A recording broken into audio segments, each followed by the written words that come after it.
Vice President of the United States, J.D. Vance, Secretary of State, Marco Rubio, Special Envoy, Steve Witkoff, and the Executive Board Member, Jared Kushner.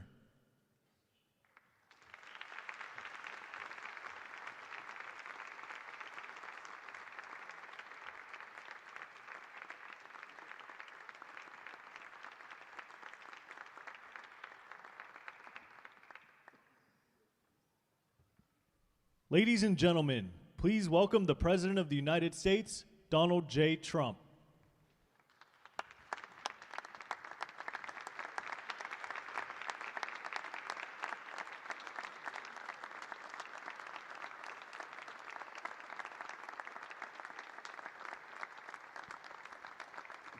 Well, thank you very much. This is a big day and lots of people watching, and especially from other countries, the leaders of, as you know, the other countries, because we have a large group of leaders, and the ones that aren't here are watching on Zoom. I hope they enjoy it.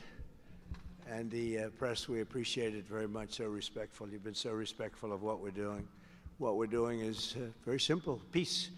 It's called the Board of Peace, and it's all about an easy word to say, but a hard word to produce, peace. But we're going to produce it, and we've been doing a really good job, and some of these leaders that are with us have helped me very much during just this first year. We have a first year like probably no other ever in our country, because we settled 8 wars and I think a 9th to come. It turned out to be a tougher one. I thought that was going to be the easiest one, but with war you never know what's easy and what's not so easy. But we've had a great relationship, and I've become friendly with so many of the people. And I appreciate you being here. These are great people. These are great leaders. And the people that are watching by closed circuit and open circuit in many cases, they're so proud of it. They want it to be open. But they become incredible friends of mine. And, you know, we rebuilt our country in my first term, and now we're at a point that the United States has never seen before. We broke 50,000 on the Dow. They said that would take 4 years. We broke 7,000 on the S&P. They said you couldn't do that within 4 years. It would be impossible. And when I came in, they were all saying, if you could get to anywhere close to 45,000, it would be amazing achievement over 4 years. Well, we hit 50,000 in the first year, and we hit 7,000, which was actually tougher to do, according to the Wall Street geniuses. We hit 7,000 in the first year. They said it could take 4 or 5 years. They'd be very happy. It would have been a great job. We did it in 1. But we're doing a great job. Board of Peace is one of the most important and consequential things I think that I'll be involved in. We've been involved in a lot, and really I've been involved in a lot with the people up here. We work together on ending wars with their country. Some of the wars were 32 years long, 32, 34, and a 37. That's a long time, and we ended it in about 2 days, each one of those. But we have some other work to do, and we're getting it done. Gaza is very complex. It's been amazing. I want to thank Steve and Jared for an amazing job. Marco's over there watching. Everybody's fantastic. And JD, what a job. They're all doing. It's a team. I think it's the best team ever assembled. And you see that by the results. So today is a tremendous honor to welcome you all to the United States Institute of Peace for the inaugural meeting of the Board of Peace. Very important. I believe it's the most consequential board, certainly in terms of power. And in terms of prestige, there's never been anything close, because these are the greatest world leaders. Almost everybody's accepted, and the ones that haven't will be. You know, some are playing a little cute. It doesn't work. You can't play cute with me. But they're playing a little bit. But they're all joining. Everybody, most of them very immediately. A few that we really don't want because they're trouble. Take care of them. But this is the most prestigious board ever put together. You know, I've seen some great corporate boards. I've seen some great boards, period. it's peanuts compared to this sport, because we have virtually everyone is the head of a country other than Johnny, but he's the head of soccer, so that's not so bad, right, Johnny? I like your job the best, I think. And by the way, your World Cup has set every single ticket record in the history of soccer. In the history, nobody's ever seen anything like it. The sales are virtually complete. Nobody's ever seen anything, so congratulations. You made a good decision. We did it together. Thank you, Johnny. Great guy. So I want to thank the many leaders and dignitaries who have traveled great distances and lengths for the important gathering that we're at right now. This building was built for peace, and nobody knew what to name it. And then Marco named it after me. I had nothing to do with it. I swear I didn't. I swear. I had no idea. They said, there's a surprise coming. I didn't know that surprise. I thought they were going to give me a lot of money or something, maybe cash. Could always use some extra cash. But I came, and they stopped the beautiful beast.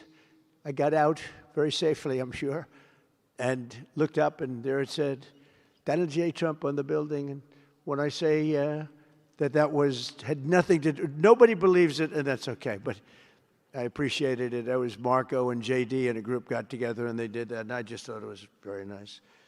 And it makes me work harder. We're going to have to work harder. We're going to have to make this building much more important. It's brand new. They built it for peace, but nobody occupied it. You know, nobody knew what the purpose of it. But the architecture is so beautiful, and it was with the meeting rooms, the reception rooms. It's really amazing. Who would think that it was built without anybody in mind or anything in mind, and then the State Department took it over. They liked it. Marco came over one day. He saw this. He said, this building is great. And he actually claimed it, right? He claimed it. And that's what he does. Where is Marco? I said, Marco, is that true? You claimed this building. You took it away from about 5 groups that wanted it. That was done very quickly, very methodically. But it was really, really built so beautifully in such a beautiful building. But we worked together to ensure the brighter future for the people of Gaza, the Middle East, and the entire world. I think that the Board of Peace, because it's mostly leaders and unbelievably respected people, but mostly leaders of Middle Eastern countries, countries from all over the world, and they've been very generous with money also. And the United States, which I'll say in a moment, is also very generous with money because there's nothing more important than peace. And there's nothing less expensive than peace. You know, when you go to wars, it costs you 100 times what it costs to make peace. We have a man at the end right there that's smiling because you learned that after 30 years of fighting, right? 30 years of fighting, we got it done. I want to thank you very much. That was a great thing you did. You and your new friend, they came to my office and they said, I've been fighting for 22 years. Now you're there for 23 years, right? But I've been fighting for 22 years. That's all I've done is fight this gentleman. And his counterpart was there for 7 years. He said, I've been there for 7 years. All I've done is fight this gentleman. And we had it worked out in about 24 hours, right? And it's been a good peace. And I think they've become friends. I'm not sure I'm allowed to say that, but I think so. I think they've become friends, right? Right. Great. Stand up. Stand up. These are 2 tough cookies, too. You think that was easy? It wasn't easy. These are 2 tough people, good people, but tough people. But, you know, we're in the Oval Office, and we were getting near. But the one was at one side of the room. I have 2 chairs right in front of the desk, the beautiful, resolute desk. One's over here. One's on the other side of the room. I said, folks, could you get a little closer? Well, I don't. They felt very uncomfortable. You know, they've been killing each other for 32 years. So I say, can you get a little closer? After 1 hour, they were right next to each other. We made a deal. They hugged, they signed, and we had peace with 2 very important countries, and I'll never forget it. So they started off a little weak, and they ended up really strong, and you can be very proud of yourselves. It was a beautiful thing to see. Thank you. Look at that. Do you believe it? 32 years. Thank you. Thank you very much. But we're honored to be joined today by Prime Minister Rama of Albania.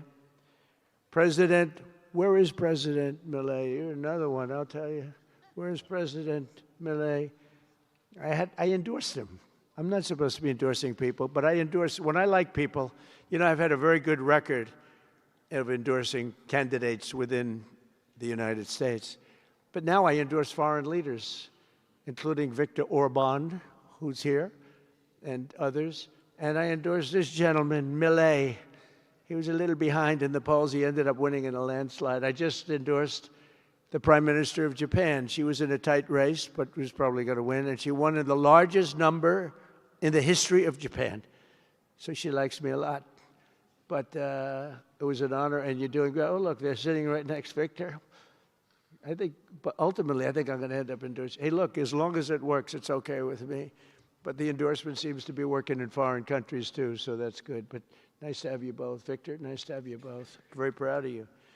The Prime Minister of another, really just a great guy, Pashinyan of Armenia. President Aliyev of Azerbaijan. I love saying that name now, you know. At the beginning, it was giving me a hard time. Now I love saying it. It's a beautiful name. I love it. His Majesty, King Hamad bin Isa Al Khalifa of Bahrain. Bahrain. Thank you. Thank you. Where are you? Where are you? He's so rich, he can sit there. He can sit wherever the hell he wants. You know, he could sit up in the corner. He could sit up top. He might take a piece of this building, Marco. He'll take 25% of the building for about $6 billion. Thank you. And you've been very generous also. We appreciate it. Prime Minister Hun Manet of Cambodia. Raise your hand wherever you may be. Because, yeah, hi, how are you? Congratulations. That was another one, right? We did a good job with that one. Prime Minister Madbouli of Egypt. Thank you very much, and say hello to the General/President. Okay. Prime Minister Orban of Hungary, who has my complete and total endorsement for election. Not everybody in Europe loves that endorsement, but that's okay. He does an unbelievable job. He's done an incredible job on immigration, unlike some countries that have hurt themselves, but they're working on it. But I just want to let you know, you have my total and complete endorsement, and I'm putting it out. I already did, but I'm putting it out again. And you're coming up with an election, and I think you should be good. I'll tell you, Milei did pretty well. He was a little down, right? And then he ended up winning in a landslide, so that's pretty good. You're going to do great, Victor. Thank you very much for being here. Appreciate it. You run a great country. A man that I really like a lot he's definitely tough. I don't want to fight him.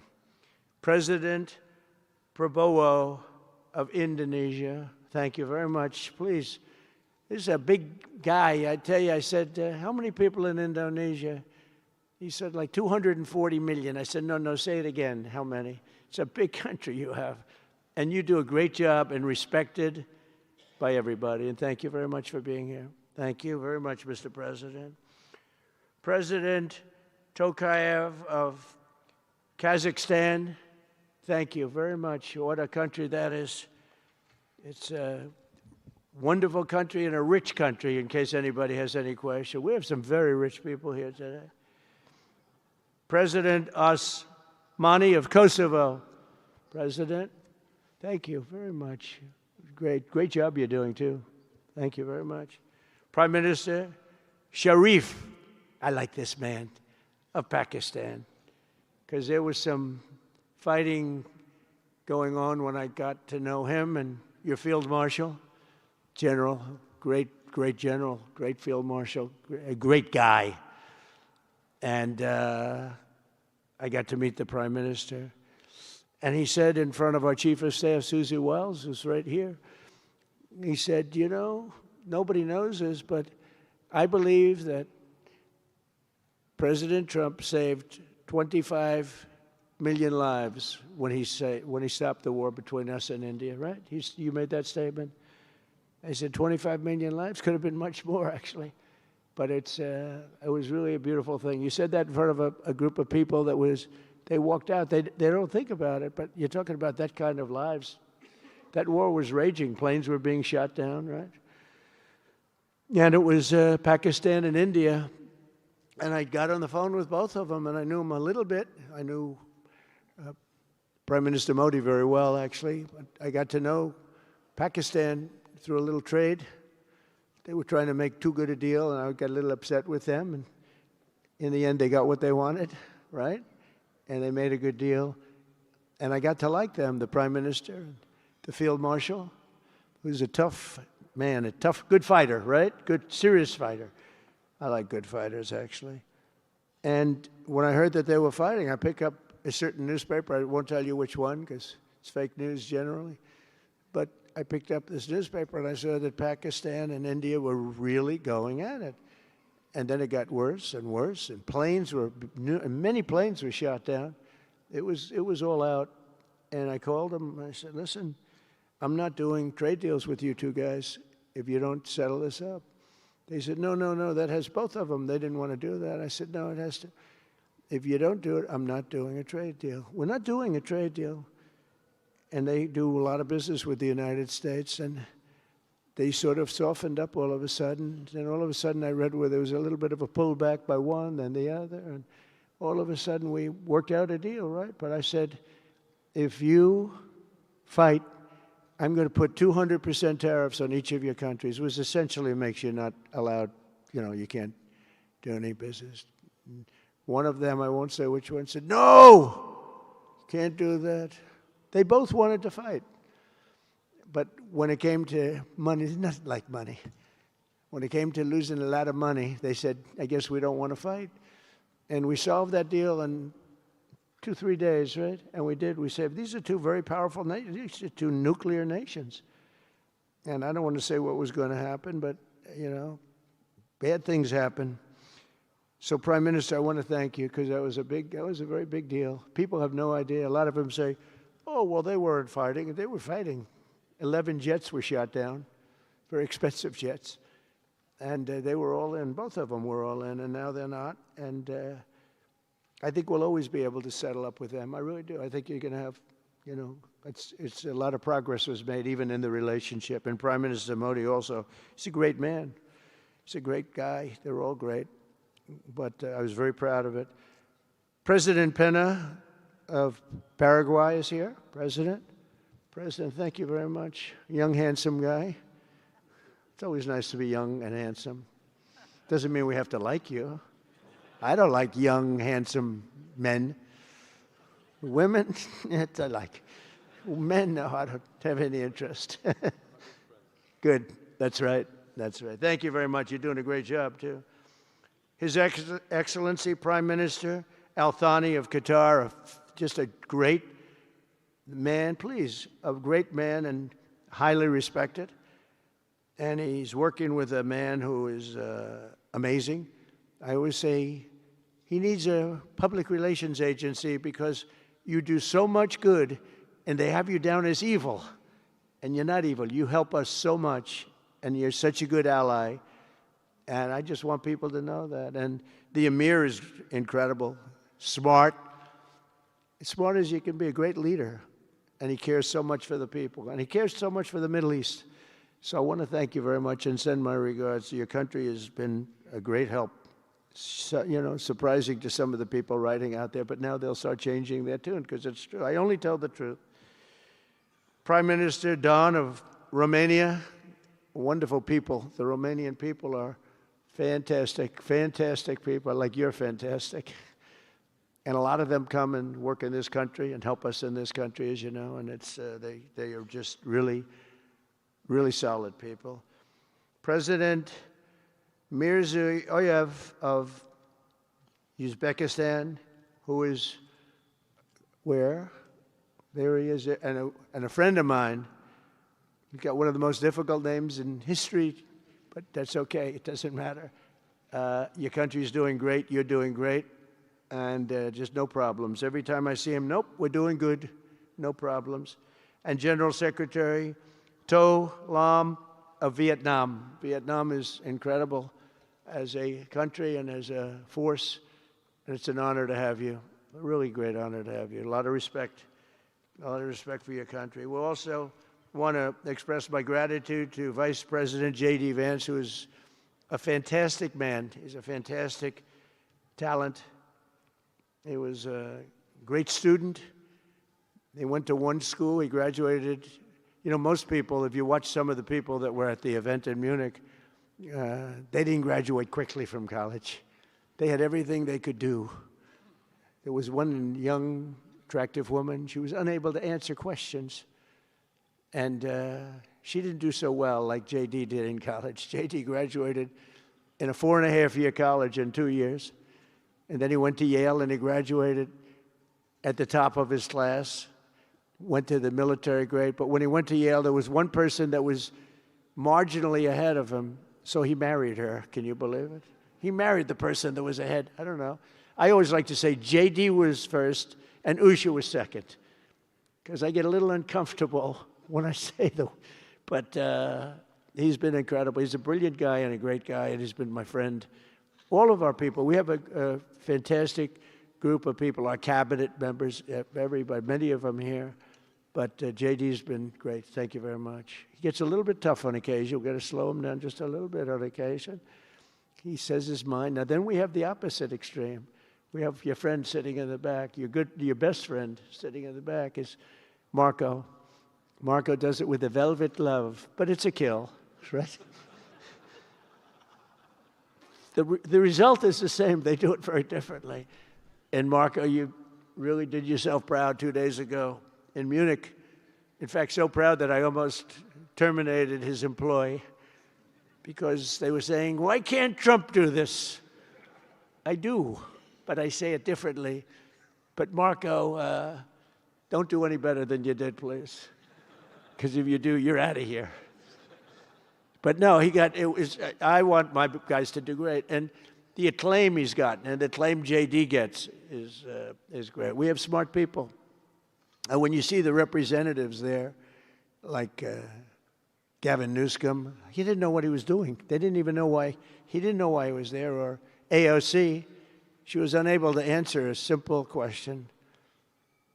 And she could have said, well, I'm studying it, and I'll report back to you next week. You know, you can get away with that. But she just went, it's actually, I think it could be a career-ending answer, because for 25 years, anybody running against her, I think Susie is going to use that little piece of stuff. It was not good. It was not good. That was not a natural. So I want to thank J.D. I want to thank Secretary of State Marco Rubio. They're extraordinary. I want to thank Special Envoy for Peace, Steve Witkoff, who has been unbelievable. You know, I took Steve because I was a developer in New York, really successful, actually much more successful than Steve, but I don't want to say that. I'm not going to say that, Johnny. I refuse to say it. But I saw something in Steve. Steve's a great negotiator. Everybody loved him. All these developers, and they're tough. You know, New York developers tend to be on the tough side.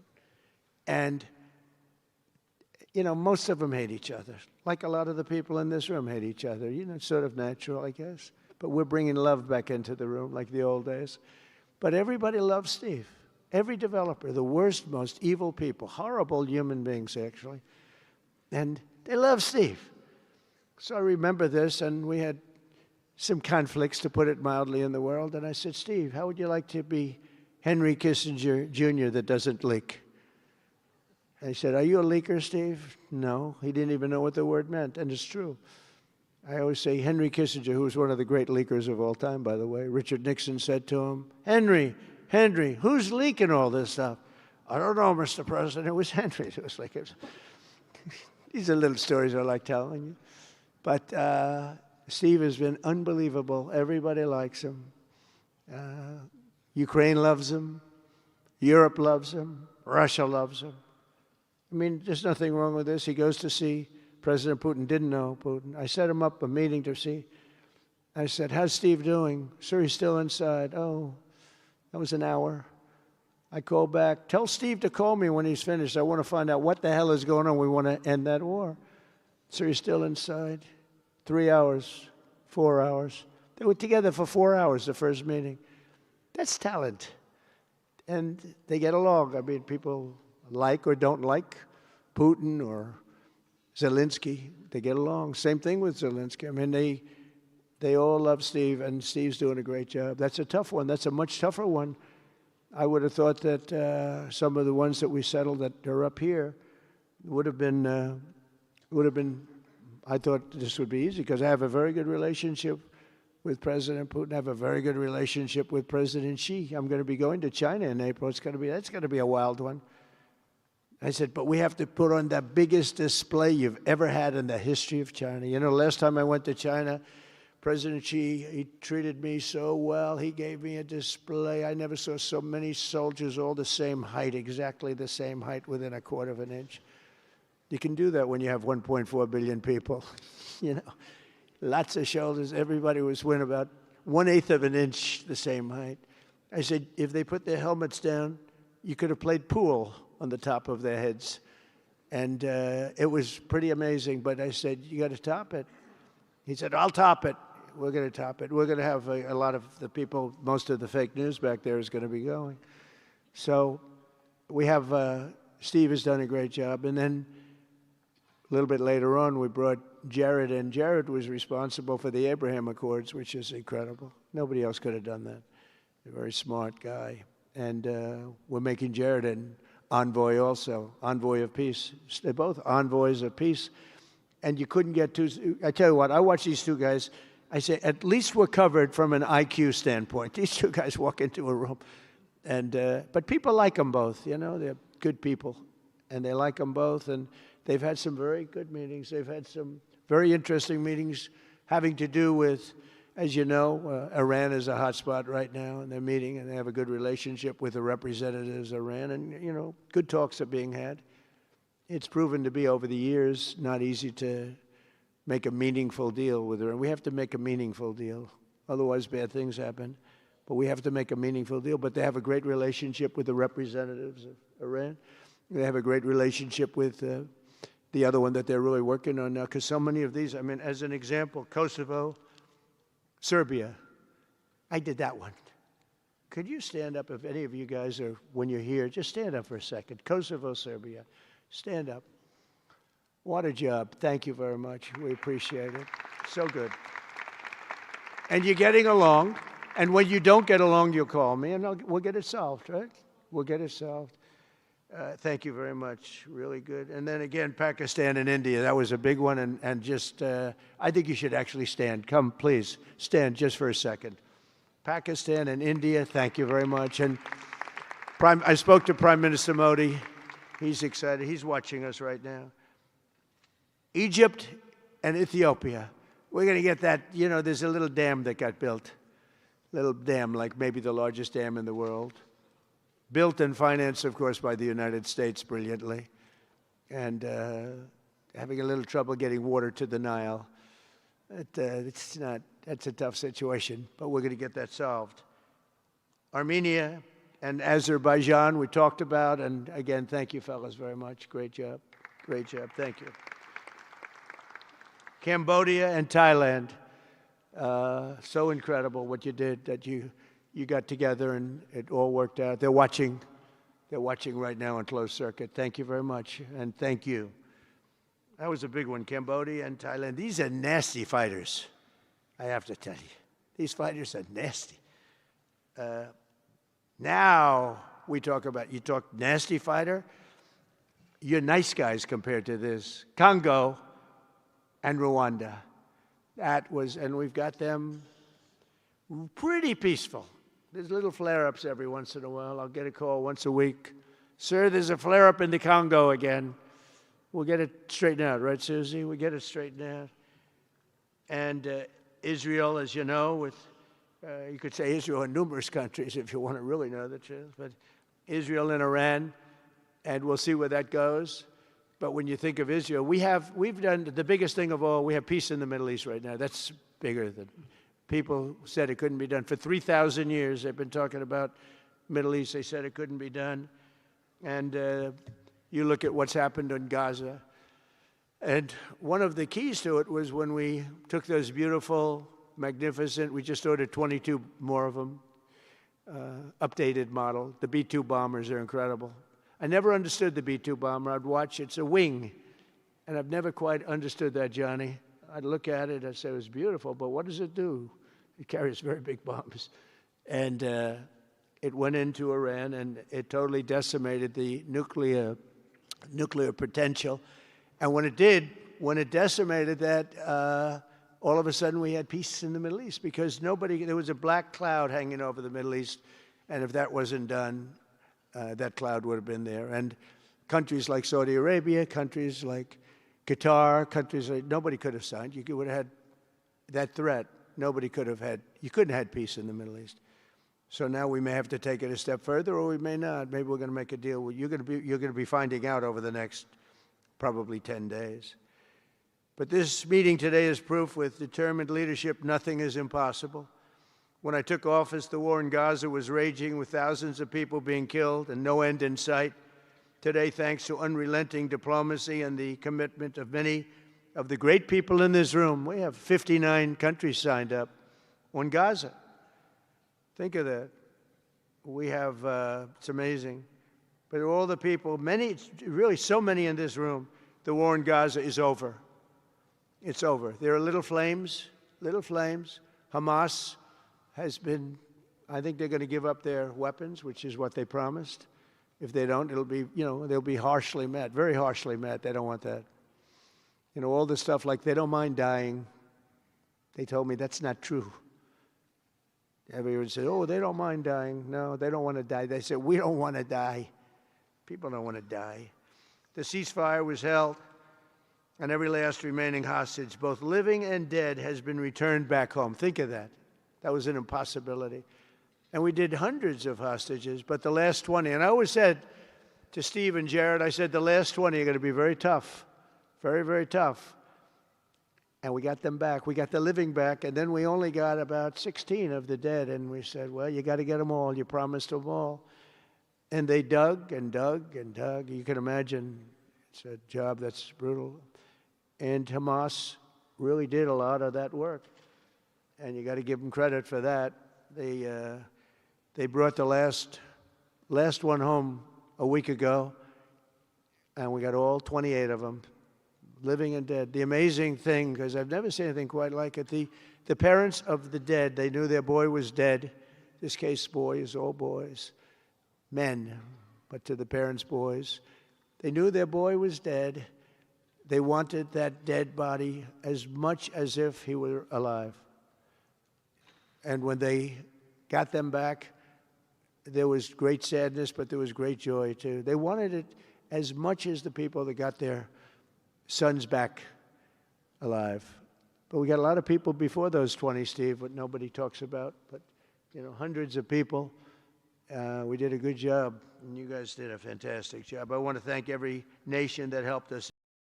Monumental breakthrough, saving countless lives, and really bringing peace and bringing the concept of peace, because nobody thought peace in the Middle East. I've always heard peace in the Middle East is impossible, and it's turned out not to be. And we do have some work to do with Iran. They can't have a nuclear weapon. It's very simple. You can't have peace in the Middle East if they have a nuclear weapon. And they can't have a nuclear weapon, and they've been told that very strongly. Since the hard-won ceasefire of last October, the United States and our partners have facilitated the delivery of vast amounts of humanitarian aid, numbers that nobody's ever seen before. In November, the United Nations Security Council unanimously approved the Board of Peace. And last month in Davos, we welcomed over 24 members to this very important new organization. And we are very closely working with the United Nations. In fact, I'm going to speak to the Secretary General in a little while. He's a good man, and I've had a good relationship. Other than in my last speech, they did turn off my teleprompter. I got up there. My teleprompter didn't work. I'm sitting in front of all of you people and more. I had no teleprompter. Because I'm walking up, the teleprompters are over here. I had the most beautiful speech ready. I was all set to knock them dead. First, I had an escalator that stopped. You know that. It's going up, boom. It's lucky my movie star first lady was in front of me because I put my hand on a certain part of her body, and I was able to stop my fall. Otherwise, because she had no trouble, I said, boy, that was a very sharp stop, Johnny. So I said, that was strange. I've been on a lot of escalators. That's never happened before. Usually it stops very slowly. This was just boom. But our First Lady was right in the proper location for me. I'm waving to people, and she was holding on a little tighter. She knew what was happening. She did. She said, that's a very successful movie out right now, like #1. Can you believe this? And she's a big movie star. And I always say it's trouble because I always say there's not room in one family for 2 stars. I told her that. We can't have 2 stars in one family. So I don't know what that means, but it's not good. But it is good because we're proud of her. She did people in the United States love the First Lady, and she did the movie, and it's become the biggest selling documentary in 20 years. Can you believe? The theaters are all packed. Women especially, they go back and they see it 2 or 3 times, 4 times. But together we're committed to achieving a Gaza that is properly governed throughout. The whole area is going to be, so many countries that have really nothing to do with the Middle East, but they may be somewhat close by. They're all involved. They want to go in and fight. They tell me all the time, we'd like to send soldiers to fight if it's necessary. And I don't think it's going to be necessary. We have 2 countries that want to go in and do a number on Hamas. I said, I really don't think I hope it's not going to be necessary, because they made a promise, and they promised me, get rid of their weapons. Looks like they're going to be doing that, but we'll have to find out. But it's no longer a hotbed of radicalism and terror. And to end that, we have today, and I'm pleased to announce that Kazakhstan, Azerbaijan, UAE, Morocco, Bahrain, Qatar, Saudi Arabia, Uzbekistan, and Kuwait have all contributed more than $7 billion toward the relief package. That's great. Thank you, fellas. Thank you.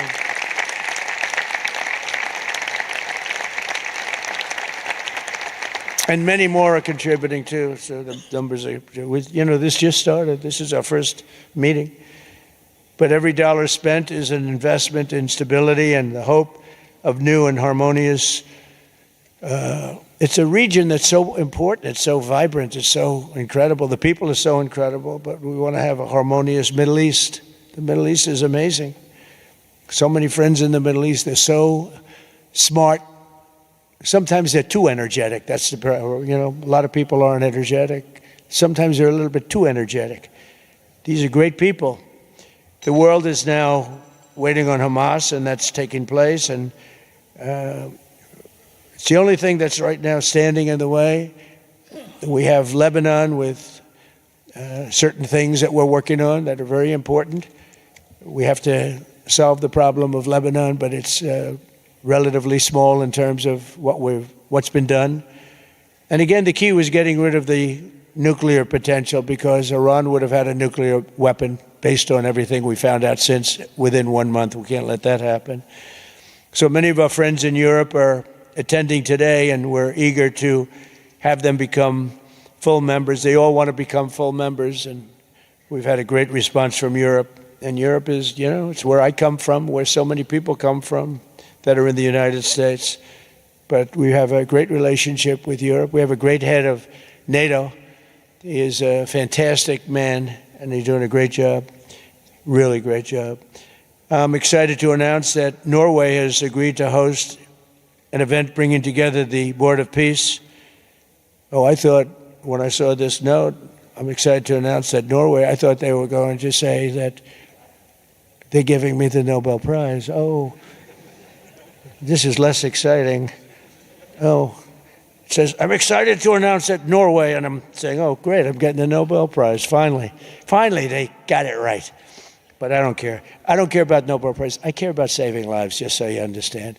We play and we all, do what we have to do. I only have one thing. I don't want to see people killed from parts of the world that are very far away from the United States. And if I have an ability to turn off wars, I want to use that ability because it's people, millions of people. It's like the Prime Minister said, 25 million people maybe. And that's a small number compared to what it could have been if you really think about it, right? No, I want to save lives, and I don't care about prizes. And the UN Office for Coordination of Humanitarian Assistance is raising $2 billion for the support of Gaza. Additionally, Japan has just committed to host an aid fundraiser, which would be a very big one. It's already successful. We know some of the numbers that are being talked about, which will be attended by other nations in the region, including South Korea, the Philippines, Singapore, and others. And I know that China is going to be involved, and I think Russia is going to be involved. I think they will be.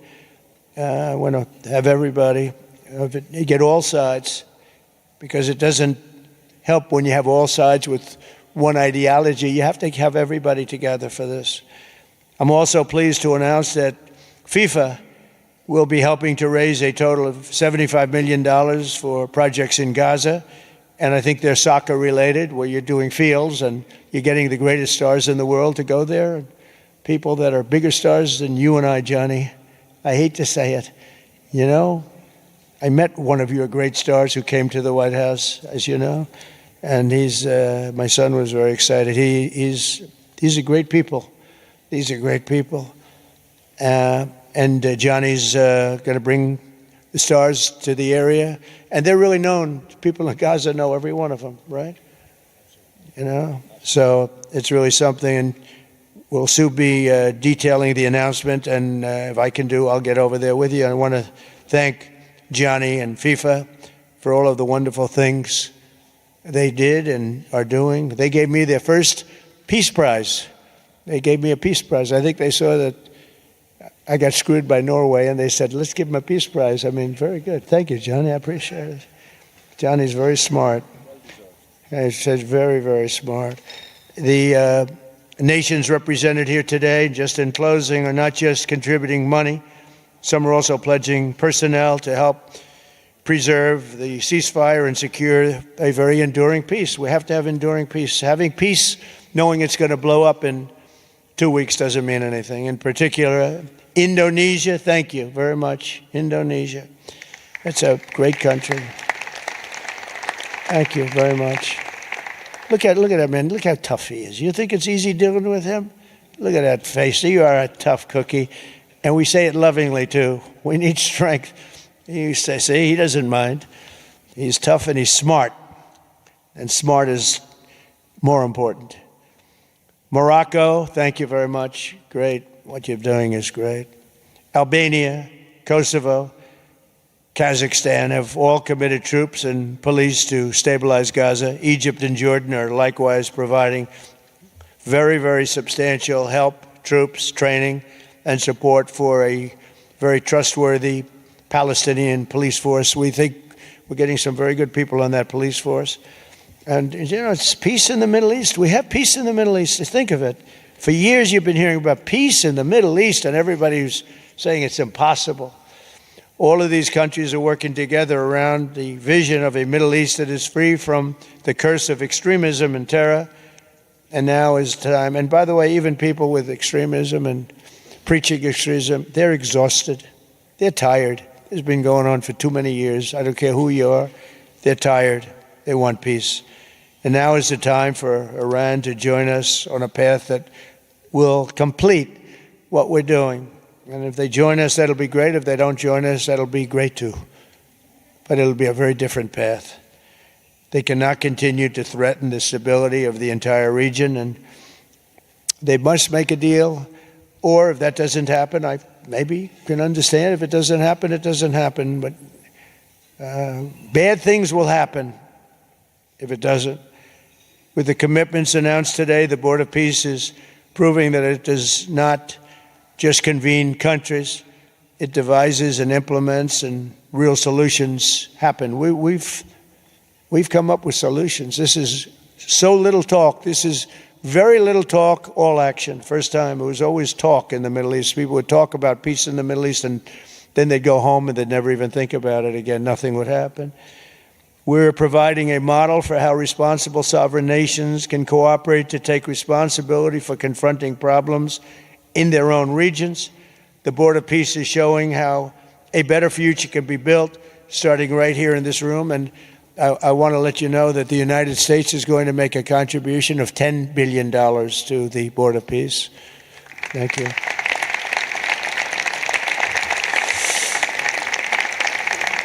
And we've had great support for that number. And that number is a very small number when you look at that compared to the cost of war. That's 2 weeks of fighting.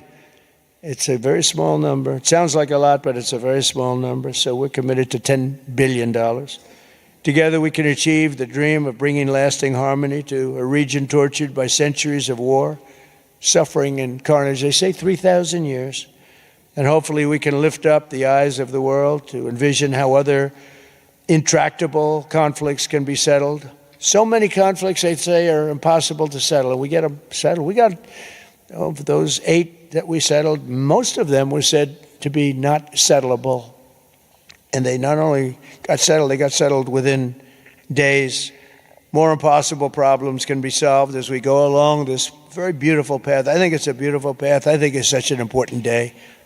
Even the weather's beautiful. We walk in, it's beautiful. Everything's beautiful.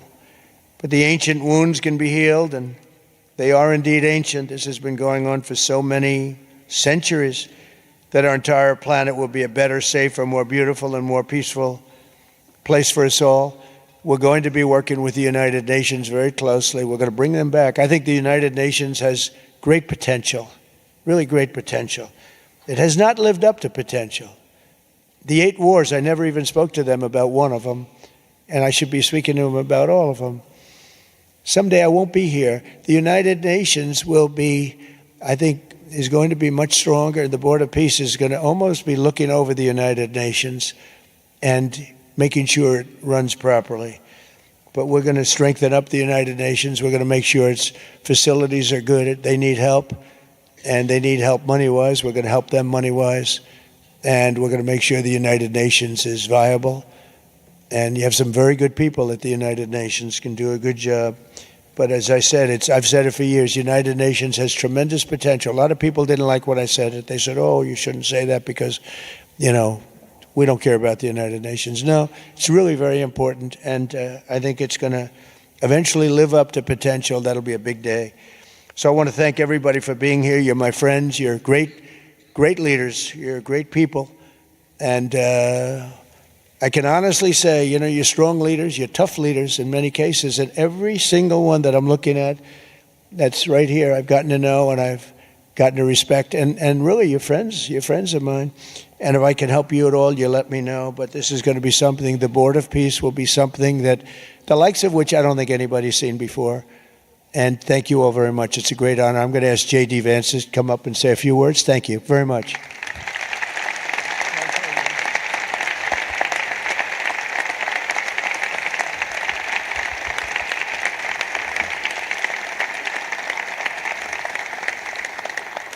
Well, thank you, Mr. President, very much for your leadership, but also for the kind words about me personally. I knew exactly what I wanted to say, but then after the President said that I was so smart and that I didn't want to repeat our Congresswoman who froze for 20 seconds over in Munich, now I'm tempted, sir, just to freeze for 20 seconds and just stare at the cameras, and maybe they'll say nice things about me like they do about Congresswoman Cortez. But I have 3 very brief messages. First of all, to the President of the United States, but to the entire team, to Marco, to Steve, to Jared in particular, who've done such an incredible job. I think what this Board of Peace represents is a recognition that if you actually have a President of the United States and a team that's committed to diplomacy, it can actually work. When I look at what happened to Israel on October the 7th, all those innocent people who were murdered, the fact that you had all of these hostages, and of course, a terrible war that came from it, I remember thinking to myself, how is it ever going to be possible to get these hostages home safely, to make it possible for the people of Gaza to actually have a reasonable future, but also to ensure that Israel is never attacked again? It turns out the answer was you just needed a president who was committed to the effort and committed to the work, and that's what we had, thankfully, under the leadership of this president. And you got to make peace, but then you have to make the peace stick. And that brings me to my second point. That's what the Board of Peace, I think, is fundamentally about, is making the peace stick.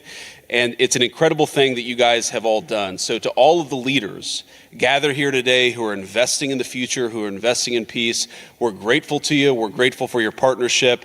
And in particular, I think to the President of Azerbaijan and the Prime Minister of Armenia, who I just saw last week, thank you all for making it possible and for showing what real leadership can accomplish. When you set aside weapons and killing and destruction and invest in your people and invest in prosperity, it can create great things. So thank you both for what you did. I think it showed great leadership. And finally, to the American people, I think it's important that the American people recognize why we're here today. And the reason that we're here today is, yes, to save lives and yes, to promote peace. But this creates incredible prosperity for the American people.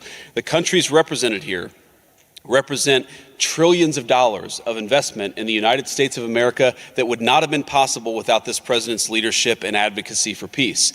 The economies here represent millions of American jobs of people who are receiving products built in American factories and made by American workers would not be possible without a focus on peace. So, Mr. President, while I think this is great for the world, I also think it's really, really great for the United States of America. So we're looking forward to the partnership.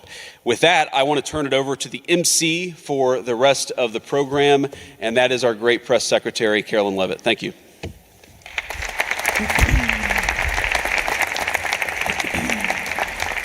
Well, congratulations, Mr. President and Mr. Vice President, for convening the first ever Board of Peace meeting. And we will now hear from our Secretary of State, Marco Rubio.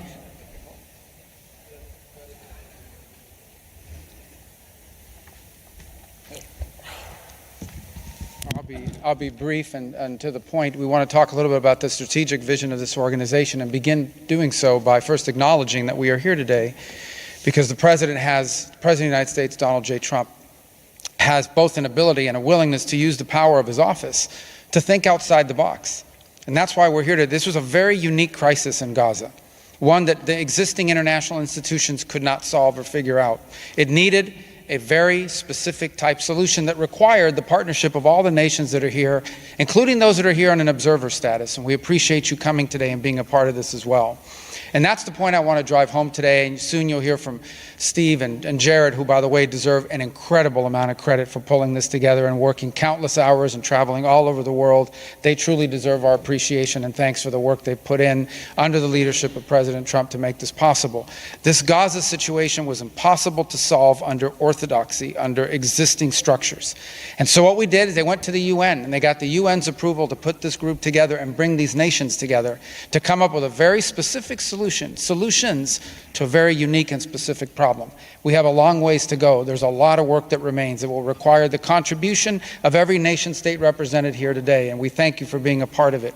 And we hope that this can serve as a model for other complex and difficult situations so they can be solved in the same way. But right now the focus is on this one. We have to get this right. There is no plan B for Gaza. Plan B is going back to war. No one here wants that. Plan A, the only path forward, is one that rebuilds Gaza in a way of enduring and sustainable peace where everyone can live there side by side with one another and never worry again about returning to conflict, to war, to human suffering, and to destruction. And again, Mr. President, thank you for having the vision and the courage to pursue something that has never been done before, and we're not done yet.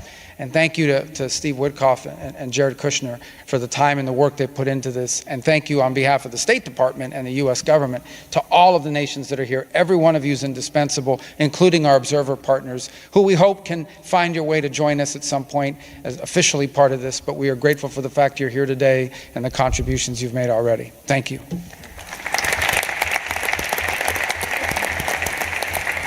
Thank you, Marco. We will now hear from our special envoy, Steve Witkoff.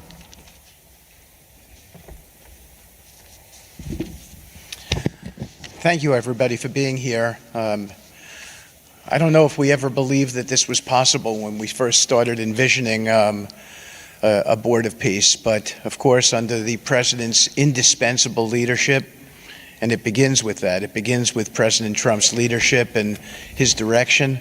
We are here today, and it's pretty amazing. I think we have some people to thank.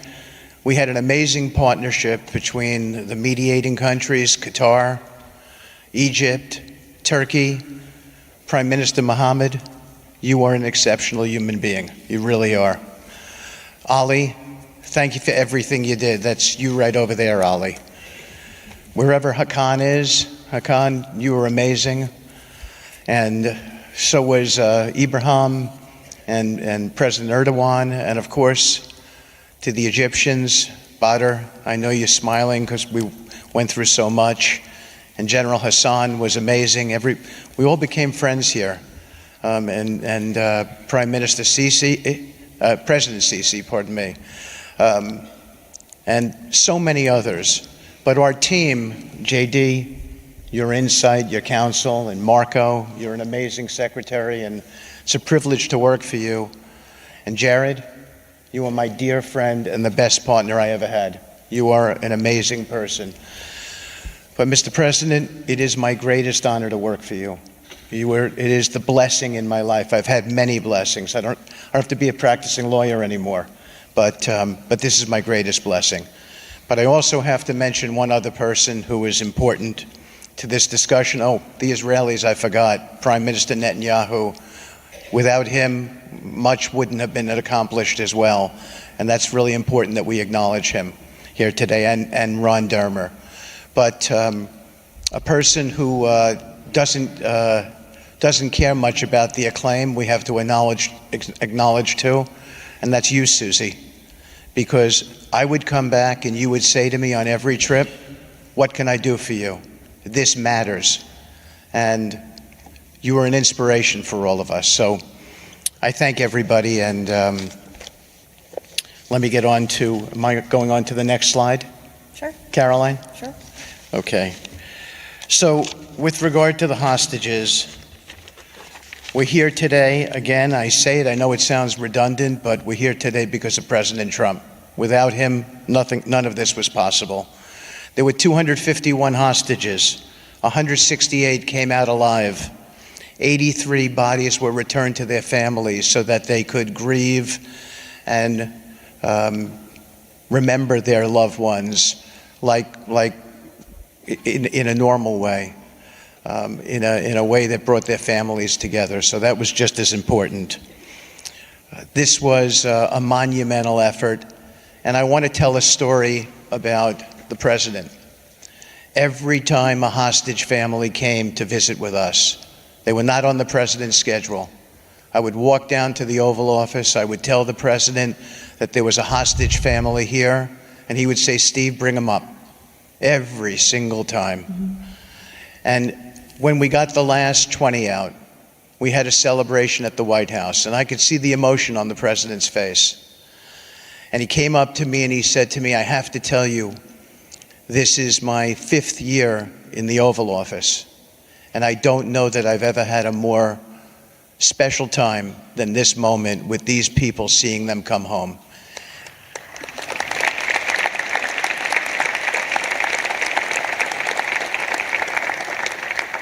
And I said to the president, you have to look around because none of them would be home without you, sir. None of them.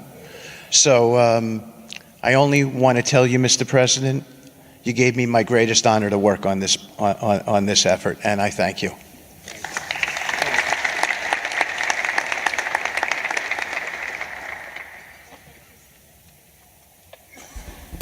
Thank you, Steve. Now you're going to hear directly from the team that has been tasked with implementing President Trump's 20-point plan for Gaza, beginning with our ambassador to the United Nations, Mike Waltz.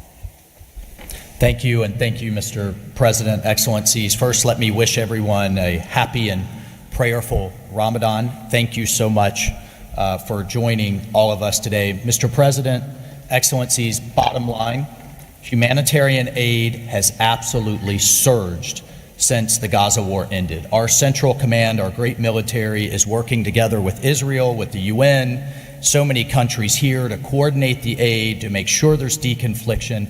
Over 70 countries now are participating in our Civil Military Command Center, and here are the results. Aid is up. 4,200 aid trucks have entered Gaza each week for 13 consecutive weeks, the longest stretch of high-volume assistance to Gaza in years. Diversion is down significantly from prior to the ceasefire, with less than 1% diverted this month. Food supplies are way up. We are reaching the full 2.1 million Gazans with aid, up 5 times from the delivery levels before the ceasefire. The percentage of households experiencing severe hunger has dropped from about 30% to down to 1%. As of this past February, drinking water has doubled and child malnutrition has been cut in half. If we could go to the next slide. Mr. President, only under your leadership and this great team could we bring together the United States, Israel, Egypt, Jordan, the UAE, the United Nations agencies. Mr. President, bottom line, like you, this is a board of action, not a board of endless talk or speeches, and these results are a true testament to your leadership and the leadership of this great team. We are saving lives, and it's an honor to be a part of it. Thank you, Mr. President. Dr. Ali Shaith. It is my honor to be here representing the National Committee for the Administration of Gaza. Thank you, President Trump, for your leadership, for your continued efforts. A new governing authority is now in place for Gaza, with a clear mandate and a clear commitment to establishing development and stability. However, we are operating in extremely difficult conditions. Large parts of Gaza Strip are severely damaged, destroyed actually. Humanitarian needs are acute. Law and order remain fragile. This is not normal operating environment, President, which is precisely why discipline and prioritization matter. Our priorities, therefore, are defined into 4 categories. First, restore security via professional civilian police under one authority, one law, and one weapon, including training and developing 5,000 Gazan police to be deployed in 60 days. Secondly, revive economic activities and livelihoods, creating decent jobs, especially for our young population. Thirdly, ensure sustainable emergency relief as described earlier. Fourthly, restore basic services including electricity, water, health and education, and last but not least, the access and movement. Our mandate is simple, President, step by step to build the foundation for lasting peace, dignity and prosperity for the people of Gaza. And this is where we count on your continued leadership and support. Blessed the peacemaker. Thank you.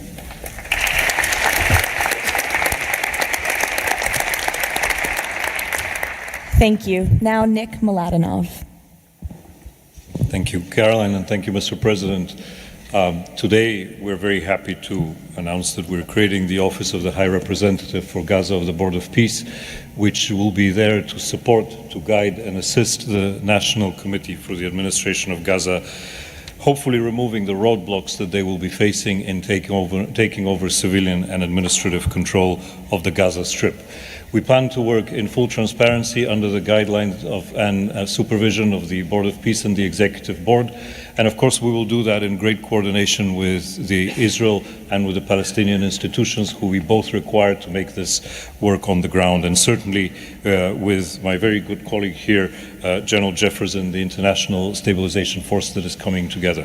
Mr. President, if I can actually use the opportunity to announce some breaking news that as of this morning, we started the process of recruiting Palestinian police force that Ali was just referring to. And just in the first few hours, we have 2,000 people who have applied to join a new transitional Palestinian police force to be formed in Gaza under the authority of the National Committee with the support of the Board of Peace, trained in Egypt, where we have received an excellent proposal of how to do that forward. And this is critical to what we need to do as we begin this process. And if we may move to the second slide.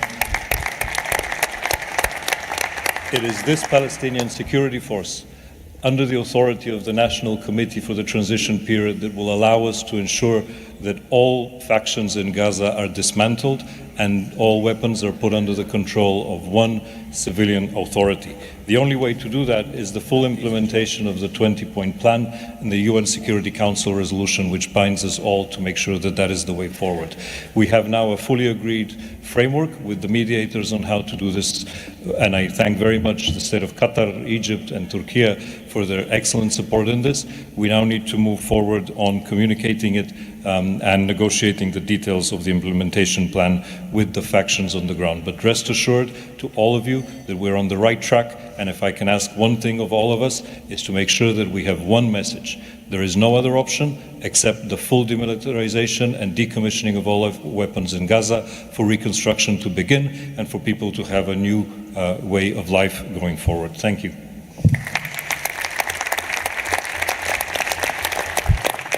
Thank you, Nick, and congratulations. Now, Major General Jasper Jeffers.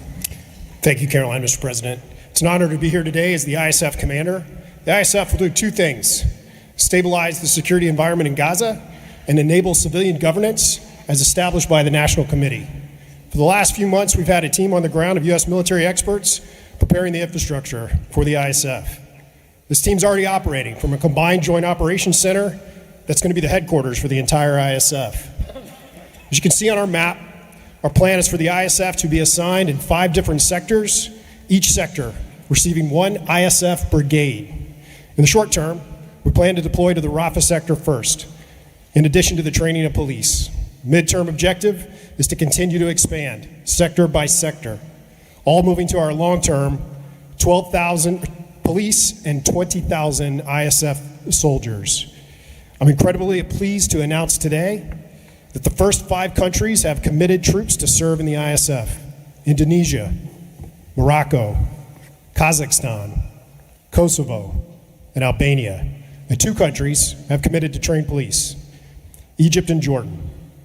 I would also like to announce that I have offered and Indonesia has accepted the position of Deputy Commander for the ISF. With these first steps, we will help bring the security that Gaza needs for our future prosperity and enduring peace. Thank you.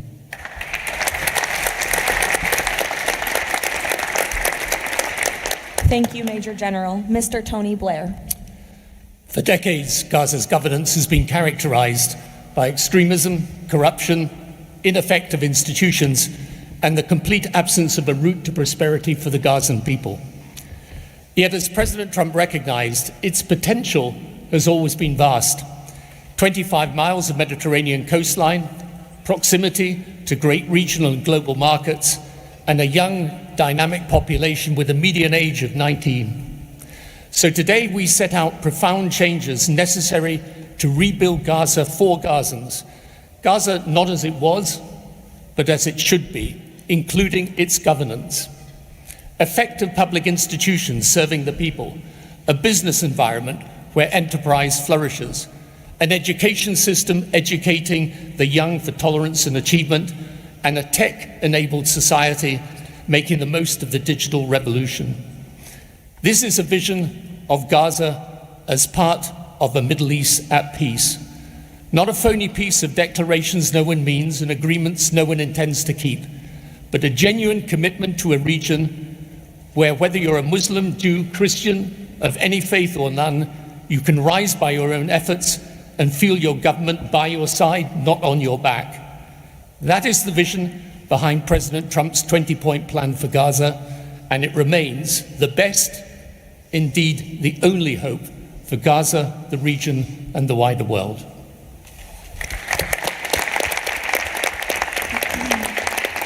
Thank you. Mr. Yakir Gabay. Hello, everybody. Thank you, Mr. President. Gaza is destroyed. We assembled here on this historic day with common vision to rebuild Gaza for the next generations. Our mission is to recycle and remove 70 million tons of rubble and UXO and hundreds of miles of tunnels, arrange for the population fast temporary housing, in parallel to start construction of infrastructure and permanent housing. We have a detailed master plan for housing and infrastructure of modern schools and hospitals, manufacturing and agriculture, roads and trains, water and energy plants, logistic hubs, telecom, tech and data centers, sports and leisure facilities, seaport and airport, and much more. We lined up many regional contractors who build housing for millions of people in the Middle East. They will join the massive redevelopment with competitive pricing. The funding is ready and will be invested in a free economy. The local population will build their own cities, which will create hundreds of thousands of jobs and will revive the economy. The Gaza coastline is 26 miles long. It can be developed as a new Mediterranean Riviera with 200 hotels and potential islands. The value goes to the Gazans through the Gaza Sovereign Fund. This plan is all subject to a full disarmament of Hamas. Thank you very much. Together we will make this vision into a reality.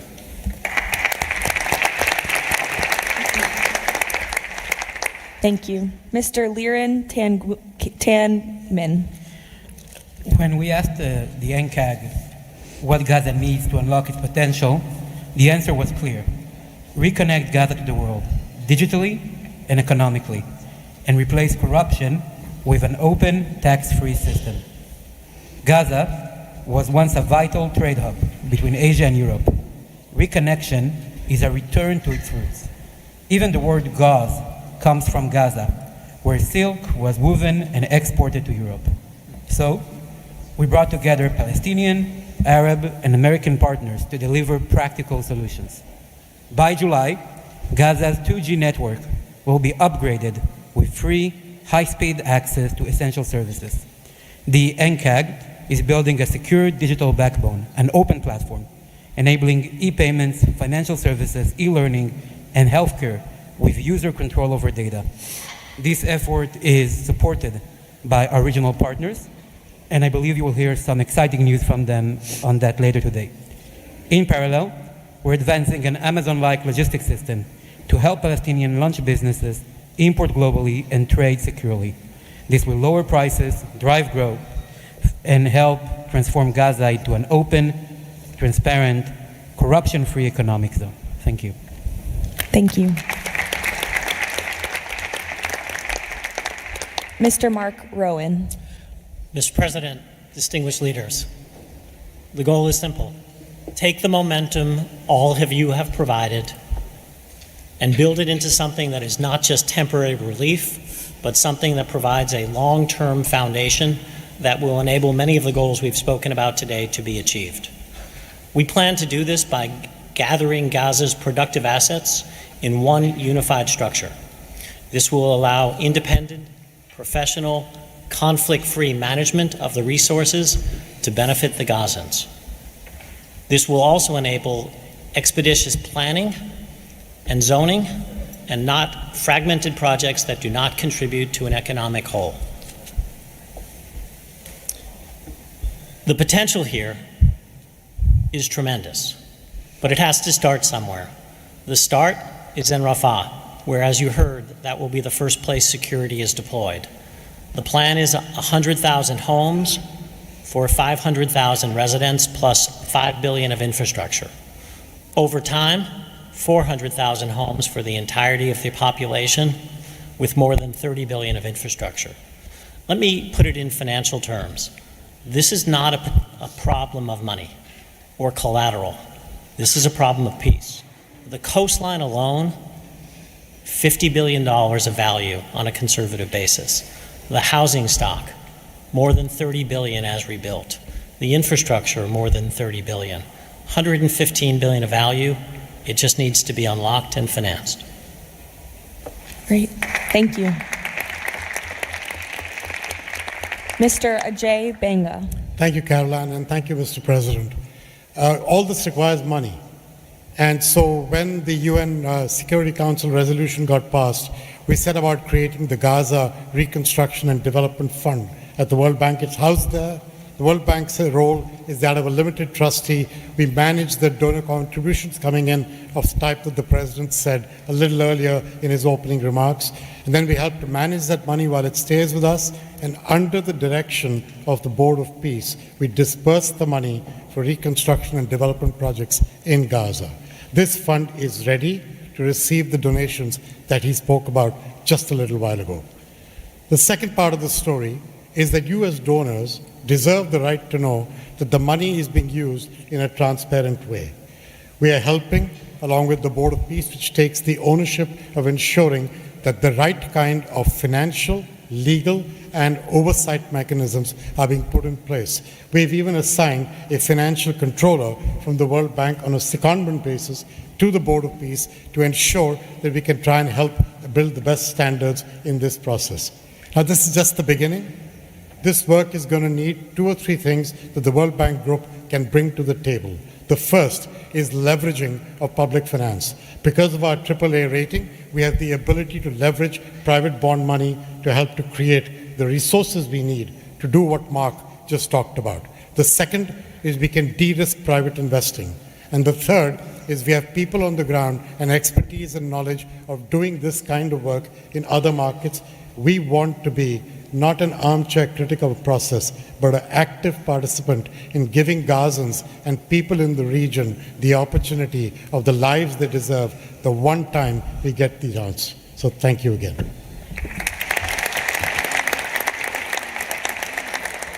Thank you all for your tremendous work. Before we turn it over to many of the distinguished leaders who are here today, we are going to hear from Mr. Kushner to talk about the future of the Board of Peace. Thank you, Caroline, and thank you, Mr. President, Mr. Vice President, Secretary Rubio. We cannot change the past, but I think that what you're seeing today is that we can potentially change the future if we focus and do this in the right way. We tried to structure this meeting like a proper board meeting, like we do in the private sector, where we have all the preparation, we get the right people together, and we really report on what our challenges are, what the opportunities are, and what are the approaches. What you've seen today is just a small sample of the work that's been done, and I really want to thank the entire team that's worked so hard at this. A lot of these people are volunteers. They're doing this not for any personal gain. People are not personally profiting from this. They are really doing this for their children and for their grandchildren, and because they want to see peace. One small anecdote is Liran said to me, "Are you sure I should be presenting? I'm a Jewish Israeli and I'm working on Gaza and all these things." And I said, "That's exactly why you should be presenting today." If Jews and Muslims work together, Israelis and Palestinians with Americans and English and Bulgarian and people from all around the world, then we can kind of join on a common goal, which is peace and togetherness, and that's really what we've done. I want to thank President Trump. I remember working with you on your first foreign policy speech in 2016 that you gave at the Mayflower Hotel. And at the time, those ideas were considered to be very, very radical. What I saw as somebody who didn't have any foreign policy experience were just common sense ideas. Why can't the world be better? Why can't there be peace? Why can't there be more prosperity for all people in all ways? And I think over the last decade, you really have changed the way that the world thinks about a lot of these things. And I think that this organization is bringing a new approach and new ideas and new people together in order to effectuate it. I'd really like to thank all the countries that joined on very early. I see this as a very self-selecting group of countries that really believe that the future can be different and wanted to join in partnership and put their reputations and their resources and their time and their ideas on the way to say, these are the challenges we're putting into that we're solving in our own countries. We want to come with new ideas because we've achieved success and we believe that the world can be better in that regard. So I don't have to go through these slides in great detail, but we've secured today, even without the president's, amazing commitment, over $7 billion. As Mark said, we don't really have a resource issue here, although we are going to need everyone's support. We just need to be executing and doing this in a good way. We've dealt with the humanitarian issue. We've returned the hostages. But the one final thing I just want to talk about as well from our perspective is that the President Trump in his heart wanted to get the hostages home, but he also really wanted to help the people of Gaza. He saw the suffering that they were enduring, not through fault of their own, because of the bad leadership that they had, the situation they were born into. The war was a horrific, horrific situation. And I think through this process, thanks to Ali and the committee, we are now here to fully support the committee. We are here to help the people of Gaza, to lift them up and give them every opportunity to succeed. And we really see this as a partnership with them and with the Israelis to see if we can create an environment that can be peaceful, that can be functional, that can offer people the opportunity to really live a better life. And I think you've seen some of the work today, and hopefully we'll be successful. Like I said, the last one, failure is not an option, and we have to really push forward and keep finding ways to succeed with this. So really thank you, President Trump, Vice President Vance, and Secretary Rubio, and obviously Steve, who's been, like he said about me, I feel just about him. Working through all these challenges has been an absolute honor and a pleasure with you, and I've really been very lucky to have your partnership. So really thank you all, and I'll give back to Caroline. Thank you. Thank you, Jared. The war Hamas began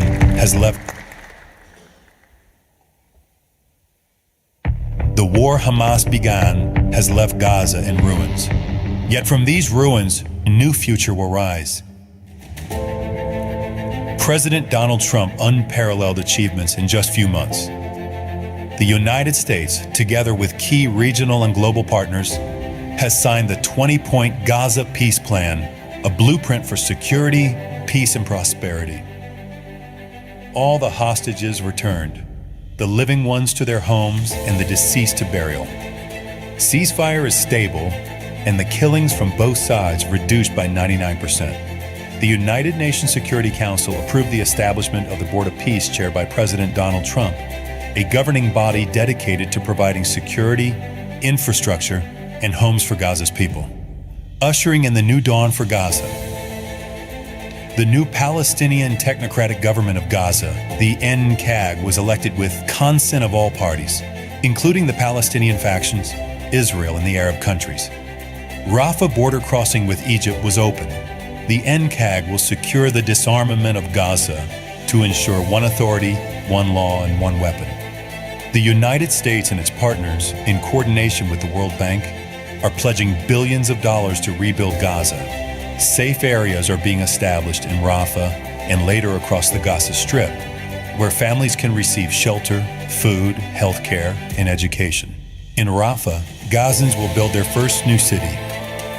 The NCAG, with the Board of Peace, will expand development across the entire Strip, employing hundreds of thousands in reconstruction and business activity. Transportation, water, and energy systems will be restored, and a modern economy will begin to emerge. Children will return to classrooms with a curriculum that promotes tolerance, dignity, and peace. Our goal by year 3, Rafah fully rebuilt, unemployment curbed, and Gaza connected to the world through an Abrahamic gateway, linking it with Egypt, Israel, Jordan, Saudi Arabia, the UAE, and extending to India and Europe. By year 10, Gaza will be self-governed, integrated into the region with thriving industries and housing for all. This is the framework for Gaza's rebirth: secure, prosperous, and peaceful.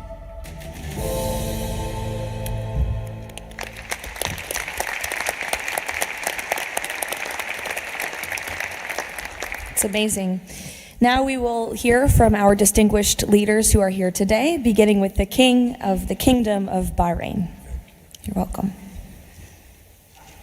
President Trump, distinguished members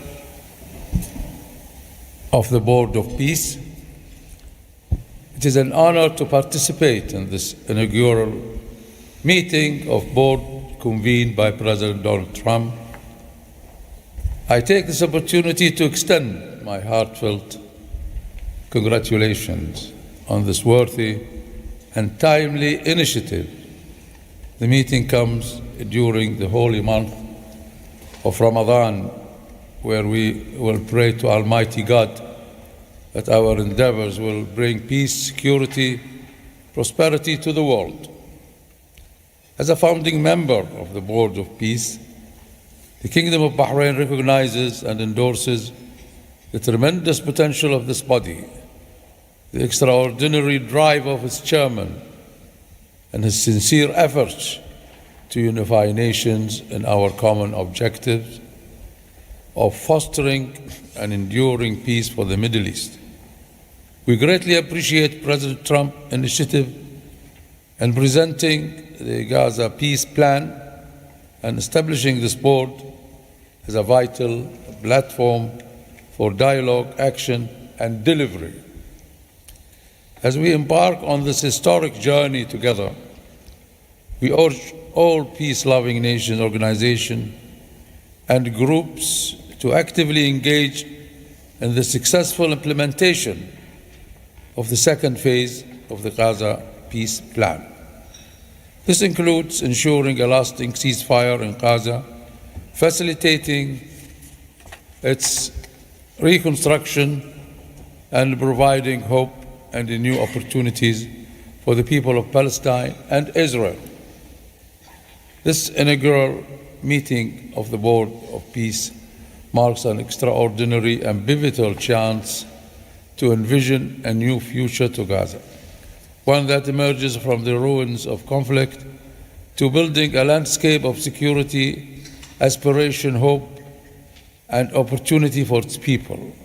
And reaffirming our commitment to this vision, the Kingdom of Bahrain has contributed the funds towards the operations and administration of the Board of Peace, and today we announce our readiness to provide the necessary infrastructure and skills to establish an effective government digital services platform for Gaza. Our decision to join the Abraham Accord and enter into the CCBA agreement with the United States reflects our commitment to advancing peace and stability in the Middle East. The United States' historic and ongoing presence in our region has served as a positive force for stability, and we remain dedicated to strengthening our partnership. We look forward with optimism to working with the Board of Peace and all of our international partners who share our ambitions for a brighter future for all. Thank you, Mr. President.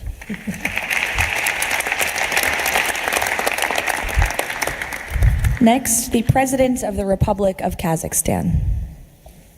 Dear Mr. President, ladies and gentlemen, our meeting here at the Donald Trump U.S. Institute of Peace comes at a moment when decisive and pragmatic actions matter most. In fact, it's about making durable peace through practical, target-oriented measures, but not through endless conferences with wishful resolutions. Mr. President, your clear vision and far-sighted approach to promoting global peace and stability has inspired my country to join the Board of Peace. The Board of Peace is widely expected to respond directly to new realities by reinforcing existing multilateral efforts. The world has never seen a move like this. It is absolutely unprecedented because, in essence, peace through construction is a very innovative concept or project, and it has every chance to become a reality by our joint efforts.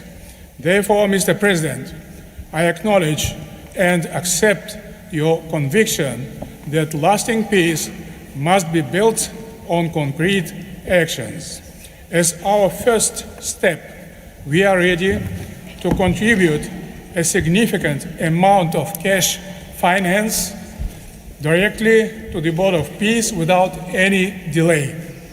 Kazakhstan is also keen to be part of the restoration and construction process through international companies with strong credentials. The program, mostly funded by our government, may include the construction of infrastructure housing, residential complexes, schools, hospitals, and other important civilian facilities, as well as the rubble clearance. We pledge to fully accomplish our financial commitment toward the board. As one of the world's major producers of wheat, Kazakhstan is ready to provide humanitarian assistance to enhance food security in Gaza and beyond. Kazakhstan plans to provide 500 scholarships to Palestinian students to pursue academic programs in our universities over a 5-year period. We can share our internationally recognized e-government expertise and other digital solutions. Kazakhstan is willing to support the ISF by deploying military units, including medical units, and sending our observers to the Civil Military Coordination Center. Sustainable development in the Middle East requires new ways to promote peace, cooperation, and trust across the region. That's why Kazakhstan has joined the Abraham Accords. This crucial move is fully aligned with the noble mission of the Board of Peace. Both of them may constitute a solid basis for joint efforts to promote peace and security in the Middle East and to foster economic, humanitarian cooperation in the region and even beyond. Given the global nature of the board's agenda, Kazakhstan is committed to providing practical support, including through hosting meetings at different levels and scales. I also would like to propose to establish a special President Trump's Award of the Board of Peace to recognize his outstanding peace-building efforts and achievements. I am confident, Mr. President, that under your strong leadership, the Board of Peace will successfully deliver its great, noble mission. Thank you.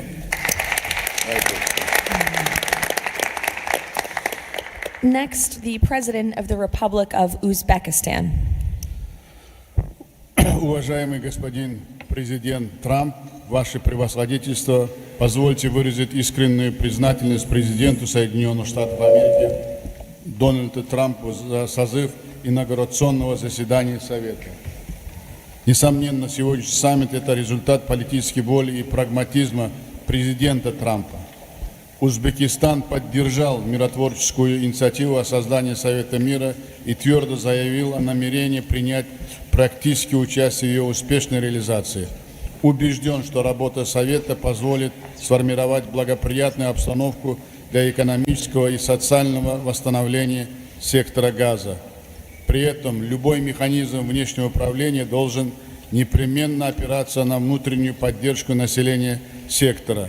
Скоординированные усилия всех сторон позволят обеспечить устойчивость постконфликтного процесса и создание условий для скорейшего восстановления Газы. Подчеркну, что Узбекистан готов внести посильный вклад в возведение жилых домов, детских садов, школ и больниц. Уважаемые друзья, символично, что нынешний саммит проходит в Институте мира имени Дональда Трампа. Наша встреча является ярким проявлением международной солидарности, миротворчества и общего стремления к улучшению ситуации на Ближнем Востоке. Мы должны использовать эту историческую возможность для построения новой Газы с процветающей экономикой и достойным условием жизни для всего населения. Благодарю за внимание.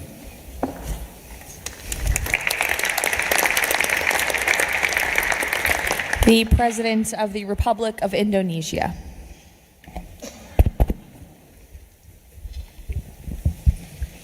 President Trump, distinguished delegates, Indonesia, from the first day that we studied President Trump's 20-point plan, we completely agree, and we are fully committed to this plan, and that is why we joined the Board of Peace. We are committed to its success. We know there will be a lot of obstacles, there will be a lot of difficulties, but we are very optimistic with the leadership of President Trump. This vision of real peace will be achieved. There will be problems, but we will prevail. We will achieve our dream of peace in Palestine, peace, a lasting and peaceful solution for the Palestinian problem and in Gaza. The achievements of the ceasefire is real. We commend this, and therefore we reaffirm our commitment to contribute significant number of troops, up to 8,000 or more if necessary. We are prepared to contribute the troops to take part actively in the International Stabilization Force to make this peace work.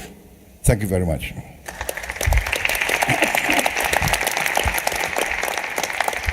The President of Romania. First of all, President Trump, thank you for convening this very important meeting, and thank you for your involvement and leadership for the peace plan in Gaza, a peace plan that have been comprehensive and stable, and also for your efforts and results in other parts of the world. I think everyone desires peace, stability, prosperity in Gaza, but the question is how to act for, and that's why this meeting and this format is important. What Romania can do? First, on the humanitarian situation, we can increase the number of flights in order to extract children with disease and to treat in Romanian hospitals. We've done already, and we can do for 1,000 children and 4,000 family members. Secondly, we had a good expertise in emergency response system like ambulance, fire systems, and we can help in order to rebuild that system, and we can donate some equipment. Third, we are already offering some scholarships for Palestinian students, and we can extend the program, and we can help also to rebuild, refurbish the schools in Gaza. And fourth, I think the most important, we had also some expertise. We can help to rebuild the institutions, like police, like justice, like public administration. We have done that in other parts of the world, so we have some expertise. We can contribute with experts, with trainers, and also it's important to say that we have traditionally good relation with Jewish people and with the Palestinian people, so it will help. So we can count on us. Thank you. The Prime Minister of the Republic of Albania. Thank you for inviting me to be part of this journey, Mr. President. The fully aligned bipartisan vote of support this initiative received in our parliament speaks for itself about how honored Albania is to be a founding member of this new organization. Many in Europe say the Board of Peace is meant to substitute the United Nations. It does not look to me like an attempt to replace the UN, but if it helps shake that agonizing giant and inshallah wake it up, then God bless the Board of Peace. Mr. President, we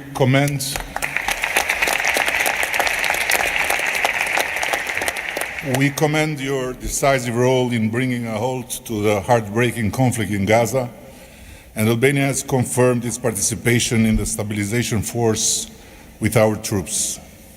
At the same time, I propose that this board invite all countries to contribute directly by building a dedicated public facility for Palestinian children.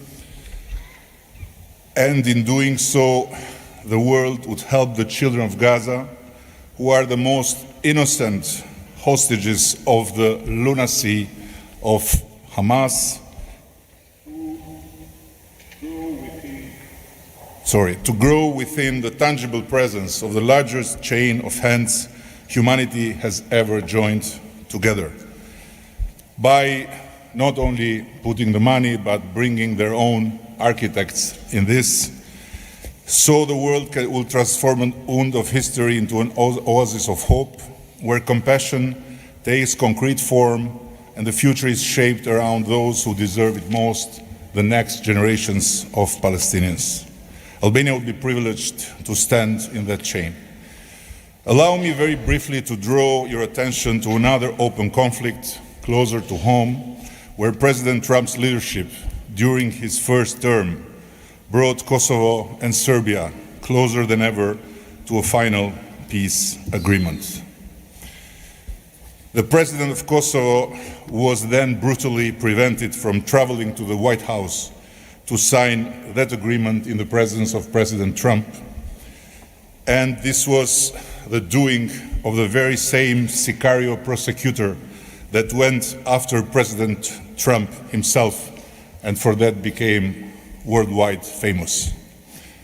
Today, the Kosovo president have now spent 6 years in pre-trial detention before a special court in The Hague, sponsored by several democratic states, some of them present here, that should be shamed of that type of international justice.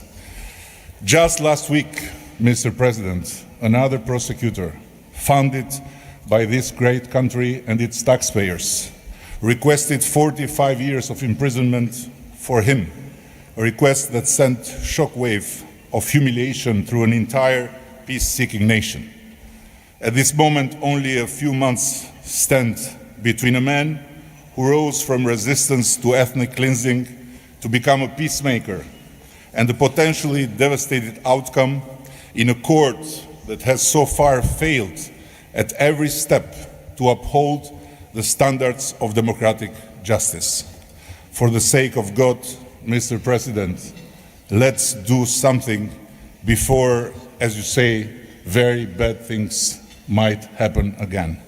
And again, thank you so much for including Albania in this noble initiative by bringing close friends of Israel and of the Arab countries. We very much hope to be an added value in your amazing vision.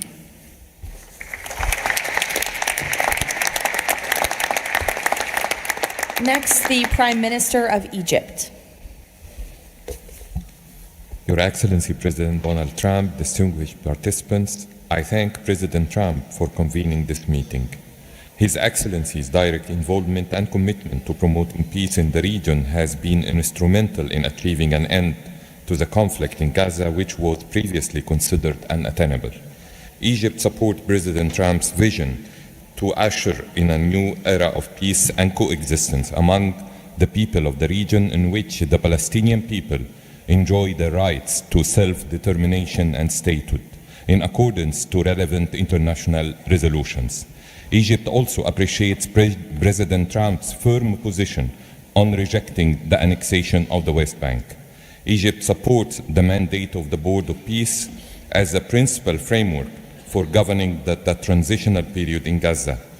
It is necessary to fully empower the National Committee for the administration of Gaza to function effectively from within and throughout the Strip. Also, preserving the institutional and geographical link between the West Bank and Gaza is vital for the Palestinian Authority to eventually resume its role in Gaza. Within the framework of Egypt's support to President Trump's plan, Egypt will continue its effort to train Palestinian police personnel to maintain security within the Strip. Egypt values President Trump's position rejecting the deportation of the Palestinian people from Gaza as reflected in the 20 points plan, and stresses the importance of initiating early recovery projects in the whole of the Strip, in a manner that preserves its geographic unity. Let us consider today's meeting as initial step in advancing these objectives. Again, thank you, Your Excellency President Trump. Thank you.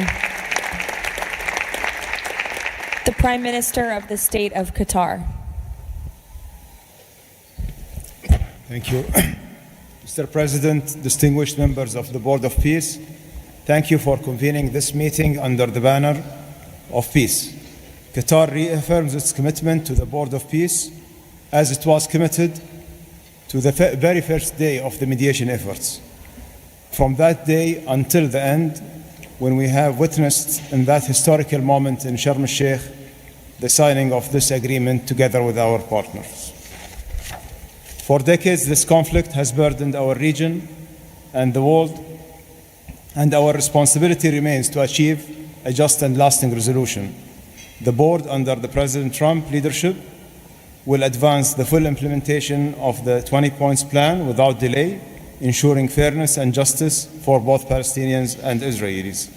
In this spirit, Qatar pledges $1 billion in support to the board mission aimed at reaching a final resolution that fulfills Palestinian aspiration for the statehood and recognition, and the Israeli aspiration for security and integration.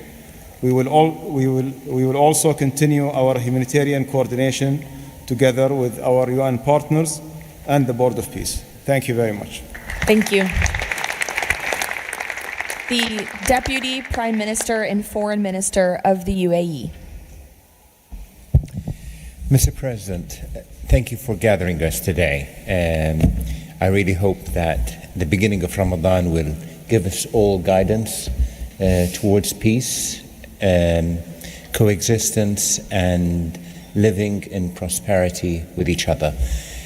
Mr. President, just over 5 years ago, you with your friend, my president, Sheikh Mohammed, and the Prime Minister of Israel launched the Abrahamic Accords.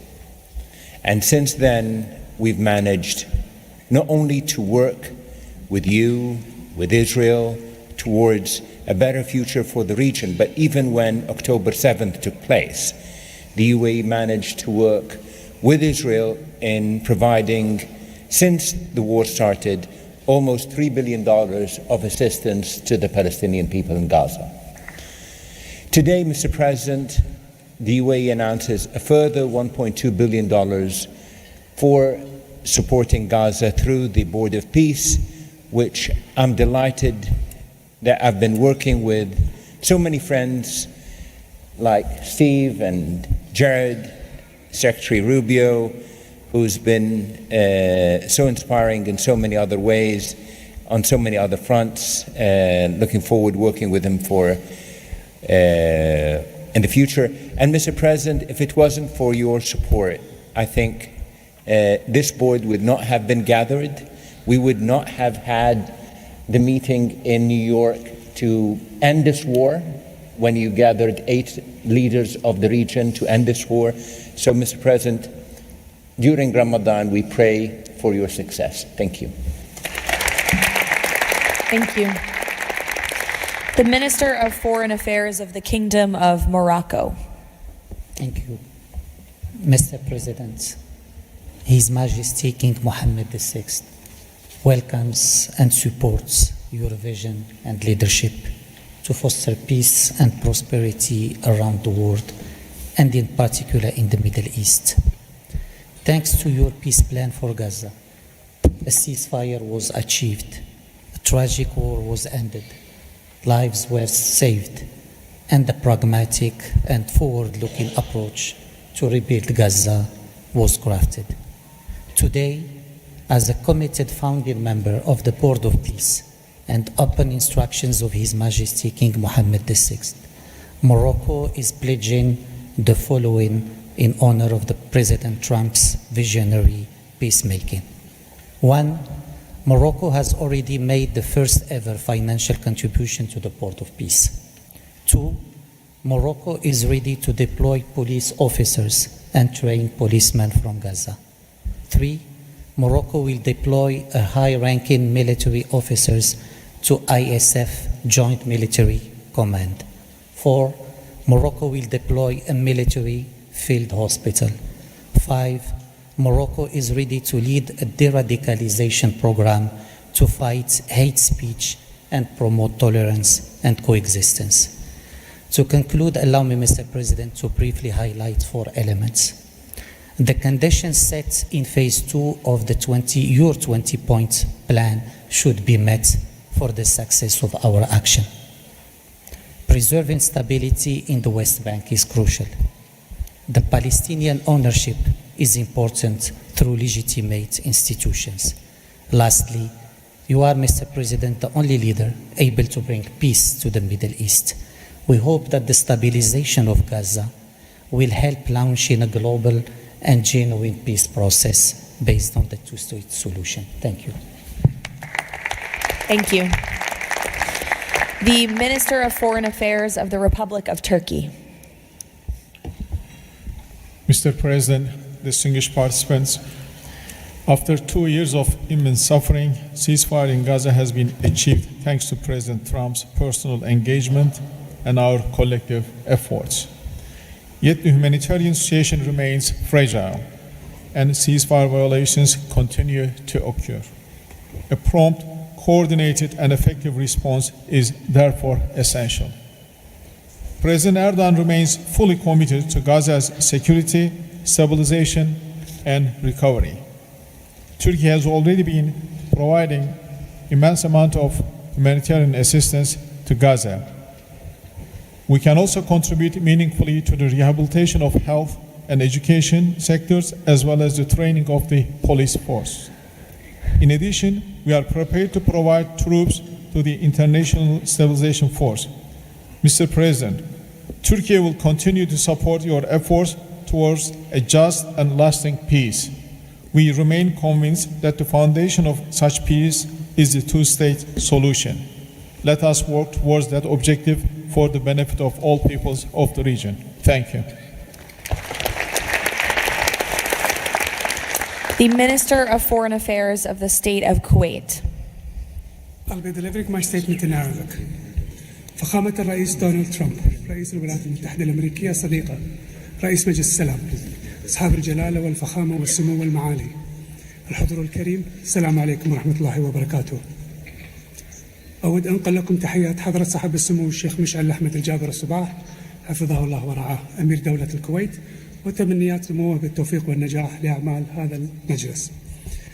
كما نتقدم بخالص الشكر لفخامة الرئيس دونالد ترامب على جهودها المقدرة والرامية إلى المساهمة في التوصل إلى إنهاء حالة الصراع بما يؤول نحو إقامة الدولة الفلسطينية المستقلة على حدود 4 من يونيو لعام 1967 وعاصمتها القدس الشرقية وفقا لقرارات الشرعية الدولية بما فيها القرار 2803 ومبادرة السلام العربية. إننا نجدد دعم دولة الكويت المبدئي والثابت والتاريخي للشعب الفلسطيني الشقيق وقضيته العادلة، ولطالما كانت القضية الفلسطينية ودعمها تشكل أحد ركائز السياسة الخارجية الكويتية، الأمر الذي يحتم علينا دعم كافة الجهود والمبادرات الرامية إلى إحلال السلام بما فيها خطة فخامة الرئيس الأمريكي دونالد ترامب ذات النقاط 20، معربين عن أملنا باستمرار نجاح هذا المسار والذي يظل مرهونا بتكاتف وتضامن المجتمع الدولي. ختاما، مالية بقيمة $1 مليار أمريكي على مدى السنوات القادمة دعما لجهود مجلس السلام وتأكيدا على التزام دولة الكويت الثابت بدعم كل مسعى يهدف إلى رفع المعاناة عن الشعب الفلسطيني الشقيق وتحقيق الأمن والاستقرار في غزة. والسلام عليكم ورحمة الله وبركاته. Thank you. The Minister of State for Foreign Affairs of the Kingdom of Saudi Arabia. Thank you, Mr. President, distinguished members of the board, distinguished guests. It is a pleasure to be here with you as we embark on a journey towards establishing a lasting and just peace in the Middle East, a peace that results in two states, Israel and Palestine, living side by side in peace and security, a peace that results in transforming our region from death and destruction to hope and prosperity by integrating the region, bringing together its resources and unleashing its potential.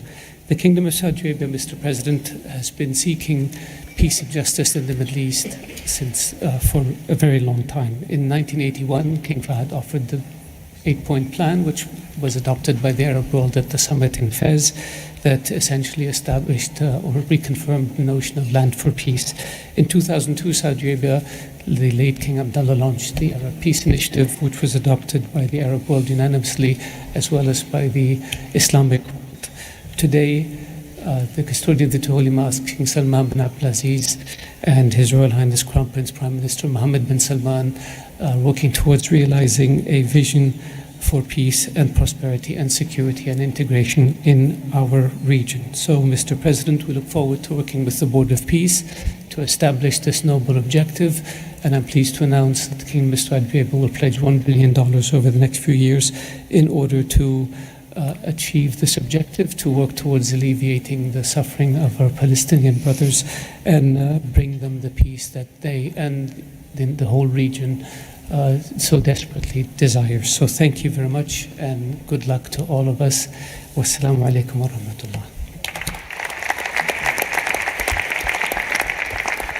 I know there were a few more leaders who wanted to quickly share a few words, so we will go to the President of the Argentine Republic, Milei. Señor Presidente, distinguidos miembros del Board of Peace, la nueva Argentina ha adoptado una posición clara en política exterior. Defendemos de forma inclaudicable el derecho a la vida, la libertad y la propiedad y sus instituciones derivadas, la igualdad ante la ley, la libertad de expresión y el libre comercio. La defensa de esos derechos no es negociable, es un prerequisito para la paz. Pero no todos los actores internacionales juegan con las mismas reglas. Hay quienes rechazan esos derechos, los pisotean y se benefician de lo que los demás respeten.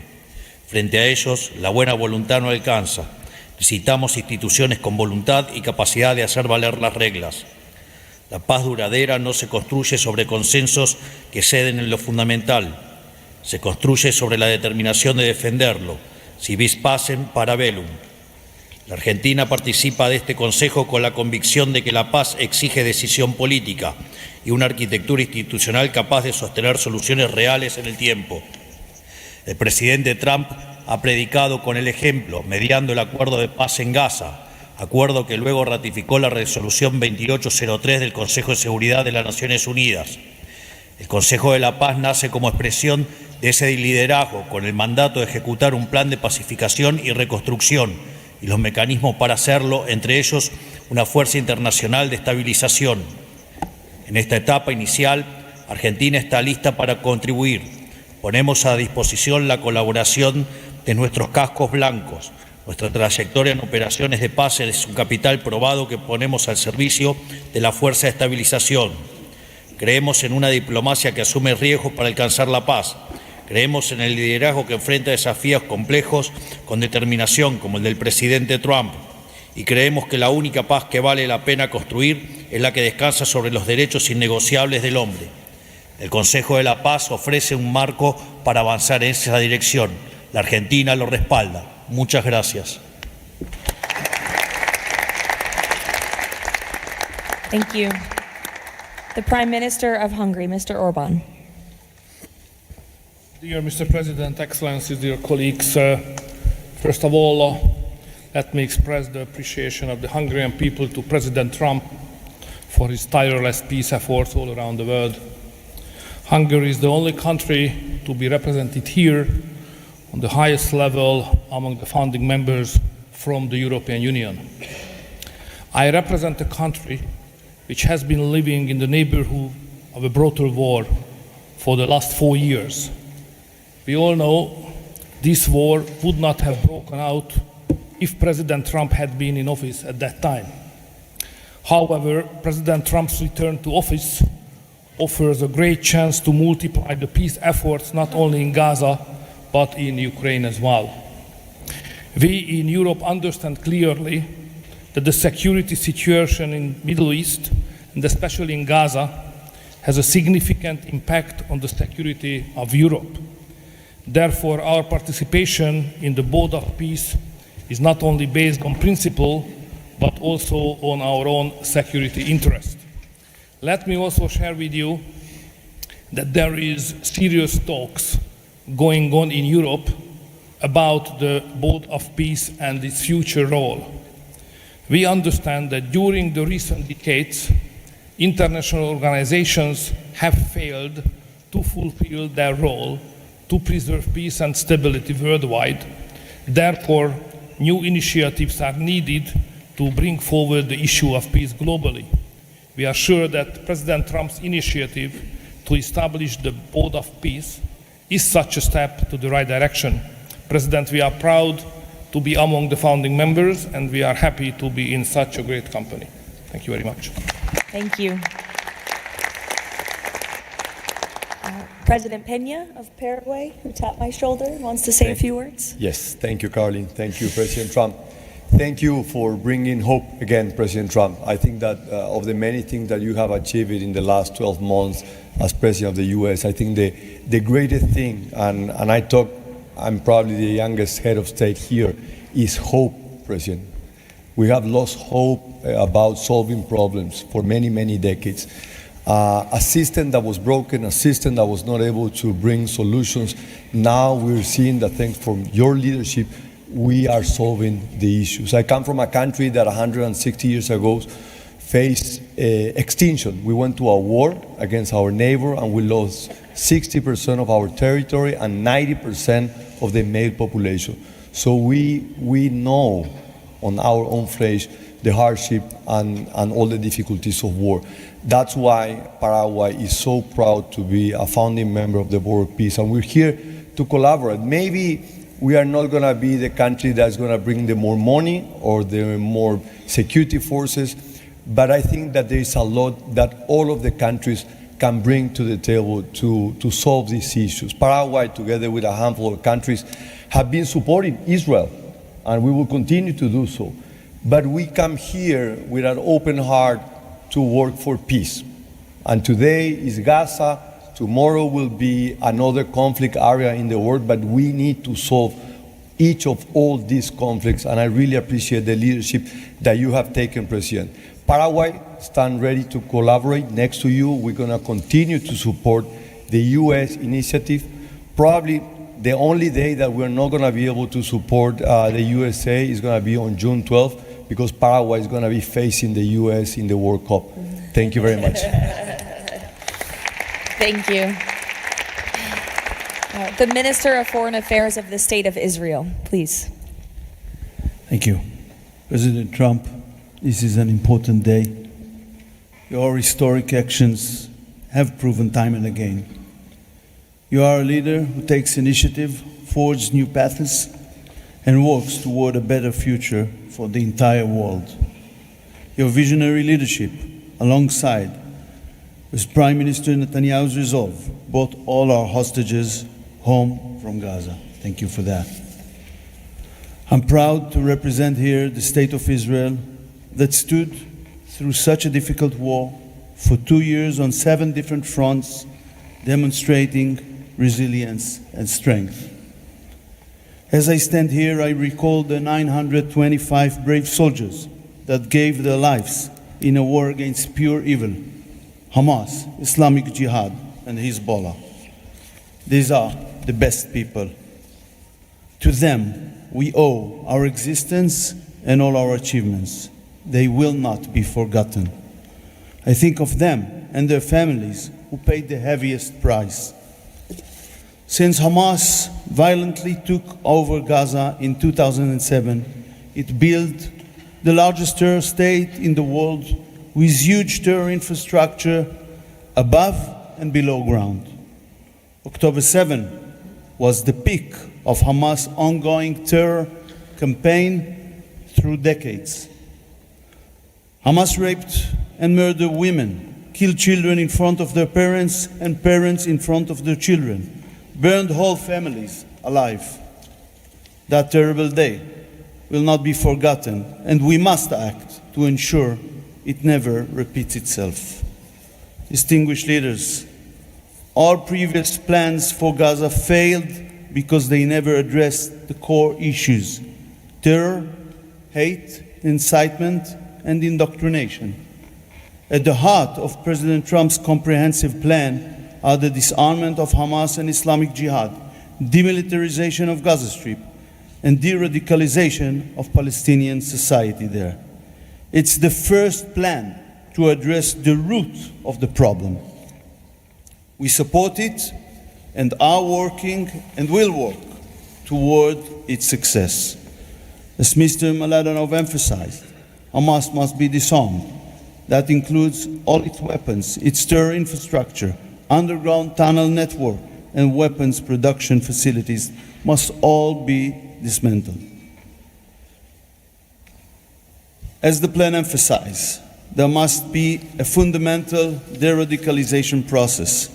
The infrastructure that indoctrinates Palestinian children to hate and kill Jews in educational and religious institutes should no longer exist.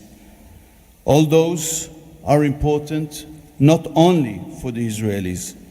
Gazans have lived under a terror regime for decades. The people of Gaza must be liberated from these terrorists.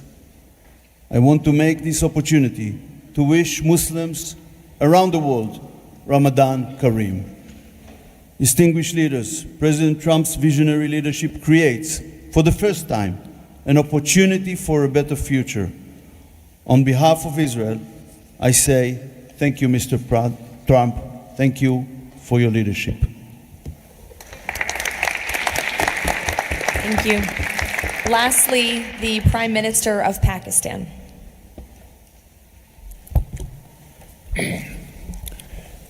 Bismillah ar-Rahman ar-Rahim. Your Excellency, President Donald J. Trump, members of the Board of Peace, distinguished guests, ladies and gentlemen, Assalamu alaikum and a very good morning. It's a great honor, Mr. President, to attend this inaugural Board of Peace meeting in this holy month of Ramadan, and may God reward you and make you successful in your efforts to bring lasting peace in Gaza.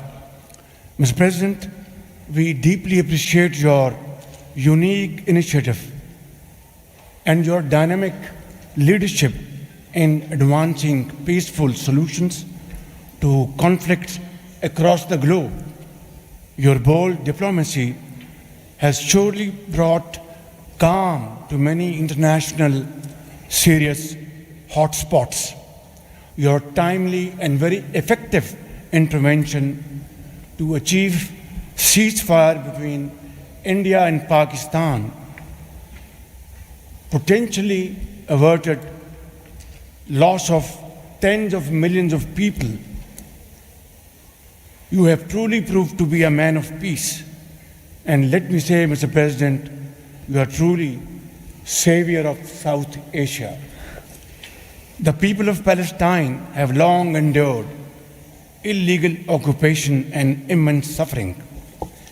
And to achieve long-lasting peace, it is very important that ceasefire violation must end to preserve lives and advance reconstruction efforts. The people of Palestine must exercise full control of their land and their future in line with UN Security Council resolutions.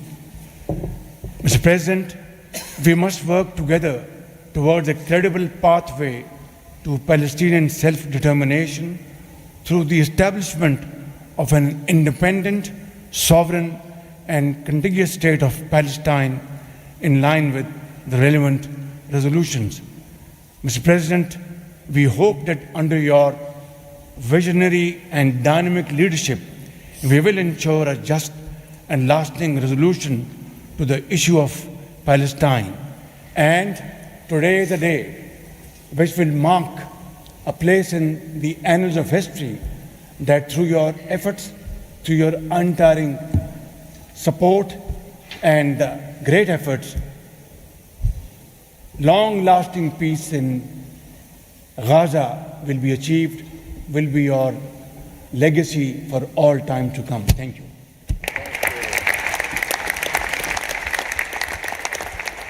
Thank you. We will now hear from the president of FIFA, Giovanni, to share more about FIFA's new partnership with the Board of Peace. Thank you, Caroline. Dear President, distinguished leaders, dear friends, I just have 3 quick points I want to mention now. Football, that's the first point, football, or soccer as it is called, here is the world's universal language. It is spoken by 6 billion people, 6 billion fans who have the same feelings. It's about hope, it's about joy, it's about happiness, it's about coming together, and it's about uniting the world. Mr. President will unite the world here this summer during the World Cup, but if we truly want to unite the world, we need peace, of course. And this brings me to the second point, because today we announce a true partnership between the Board of Peace and FIFA, and I'm very proud and very happy to announce this. After having heard your presentations in Davos, I was feeling that we need to help, we need to do something. Everyone has to support peace. Everyone in this room, Mr. President, everyone outside of this room who would like to be in this room has to support peace as well.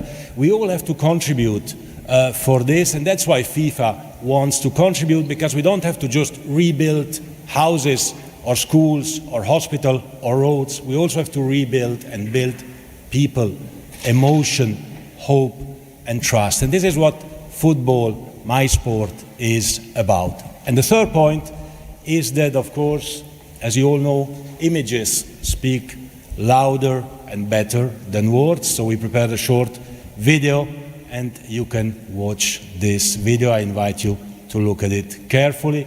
Thank you very much. God bless peace, and God bless the Board of Peace.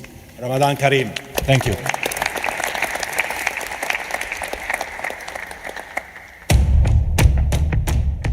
In a world where conflict has silenced playgrounds and broken routines, there is one language that still unites hearts: football.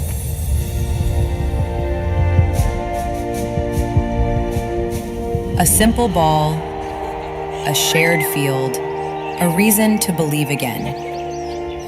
Today, FIFA and the Board of Peace come together to turn football into a bridge toward peace, dignity, and hope. Through this partnership, a complete football ecosystem will be created. FIFA and the Board of Peace will build football pitches, FIFA arenas, academies, and stadiums. This initiative will support the creation of leagues at youth, amateur, and regional level, strengthening community engagement both on and off the pitch. It will also generate diverse professional opportunities, supporting the development of local talent not only on the field, but across all areas that bring football to life. Football does more than create players and coaches. It rebuilds confidence, restores routine, reopens doors to education, teamwork, and belonging. Local communities take the lead. Parents, teachers, volunteers, youth leaders, all becoming part of a shared mission to heal, to rebuild, to move forward together. Around every pitch, new emotions and long-lasting memories emerge. Community matches, fan gatherings, youth education, and sport programs. New job opportunities appear to become coaches, players, sport doctors, administrators, events organizers. We will create football ecosystem with thousands of people to be involved and engaged constantly. Together, FIFA and the Board of Peace will build, in Gaza, 50 FIFA arena mini pitches with a cost of around $50,000 per unit. This represents a $2.5 million investment. 5 full-size pitches in 5 different districts at around $1 million per pitch. A FIFA academy with an estimated investment of $15 million. And a national stadium for 20,000 to 25,000 spectators, valued at around $50 million.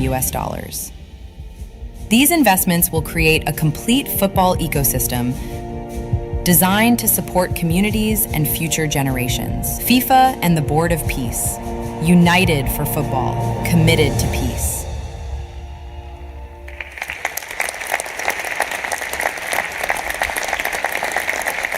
Thank you, Gianni. That's wonderful. In advance of today's meeting, members of the Board of Peace were asked to vote on a resolution establishing the principles of financial integrity and transparency that will guide the board's work, and that resolution has passed unanimously. So now President Trump, as chairman of the board, will sign the resolution in the presence of a quorum of the board.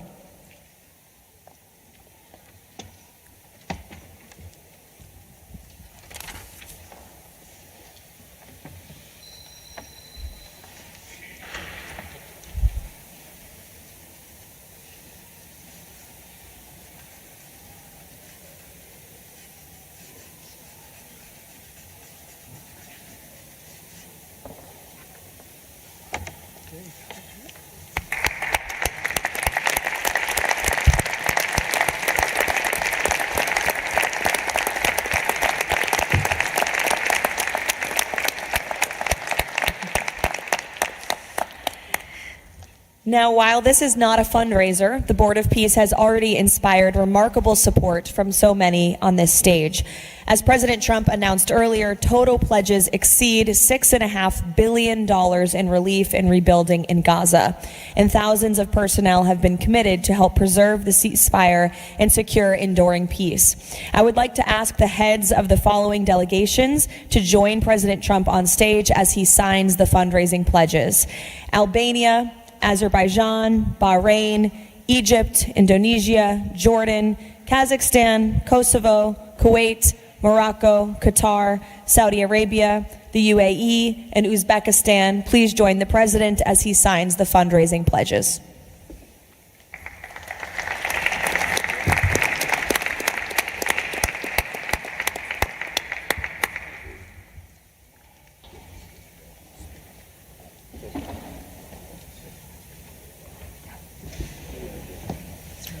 We'll go with that one, and there's the longer.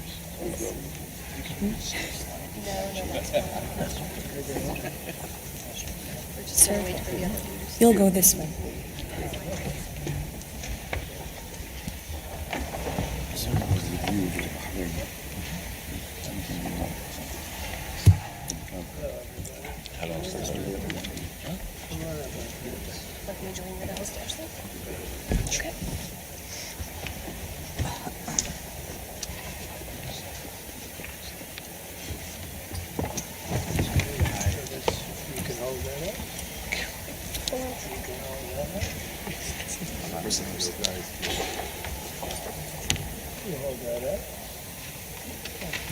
Okay.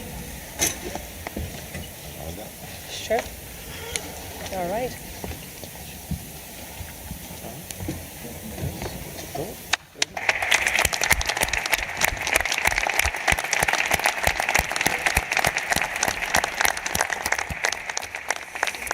Congratulations. Now, President Trump, if you would like to say a few words to conclude, and then you have the honor of gaveling out the first ever Board of Peace meeting. Well, thank you very much, Caroline. And I will say that this has been, I think, will maybe be one of, if not the most important day of our careers. And we've had some pretty good careers up here, but this is something very special. And we're going to straighten out Gaza. We're going to make Gaza very successful and safe. And we're also going to maybe take it a step further where we see hot spots around the world. We can probably do that very easily. This is a tremendous group of powerful people and brilliant people. And I think that we can do things that a lot of other people would not be able to even conceive of or think of. We will help Gaza. We will straighten it out. We will make it successful. We will make it peaceful. And we will do things like that in other spots. Spots will come up. Things will happen that nobody's even thinking about now and not even conceivable. But we will take care of a lot of things, and we'll work again with the United Nations and bring it back to health. It needs help. It's got tremendous potential, but it needs a lot of help. And I think we can start with doing that pretty soon, Michael. I think we're going to work on that very strongly. We can fix up even the building physically. I love to see beautiful buildings. I like to see buildings fixed up physically, not look like they are in disrepair. We don't like that. So we're going to do a job with the United Nations. We're going to have some very good people, and you have some very good people there right now, but we're going to put some extra people in, and we're going to have it help us. But most importantly for today, the Board of Peace is going to lead the way in Gaza. We're going to make Gaza an example of success and safety and unity. And it's an honor that you're here. And I want to thank the media for being so respectful. You're really amazing. It's given the Board of Peace the respect it deserves. These are the most powerful people in the world, the richest people in the world through their countries. And they have made a tremendous commitment, and the United States likewise has made a tremendous commitment. Thank you to everybody for your involvement, and we look forward to working with you over the years for many, many reasons, many very, very good humanitarian reasons. Thank you all. Thank you very much. Thank you. Thank you, Mr. President. Thank you, everybody. Ready? Thank you. We'll take it with us. Thank you, everybody.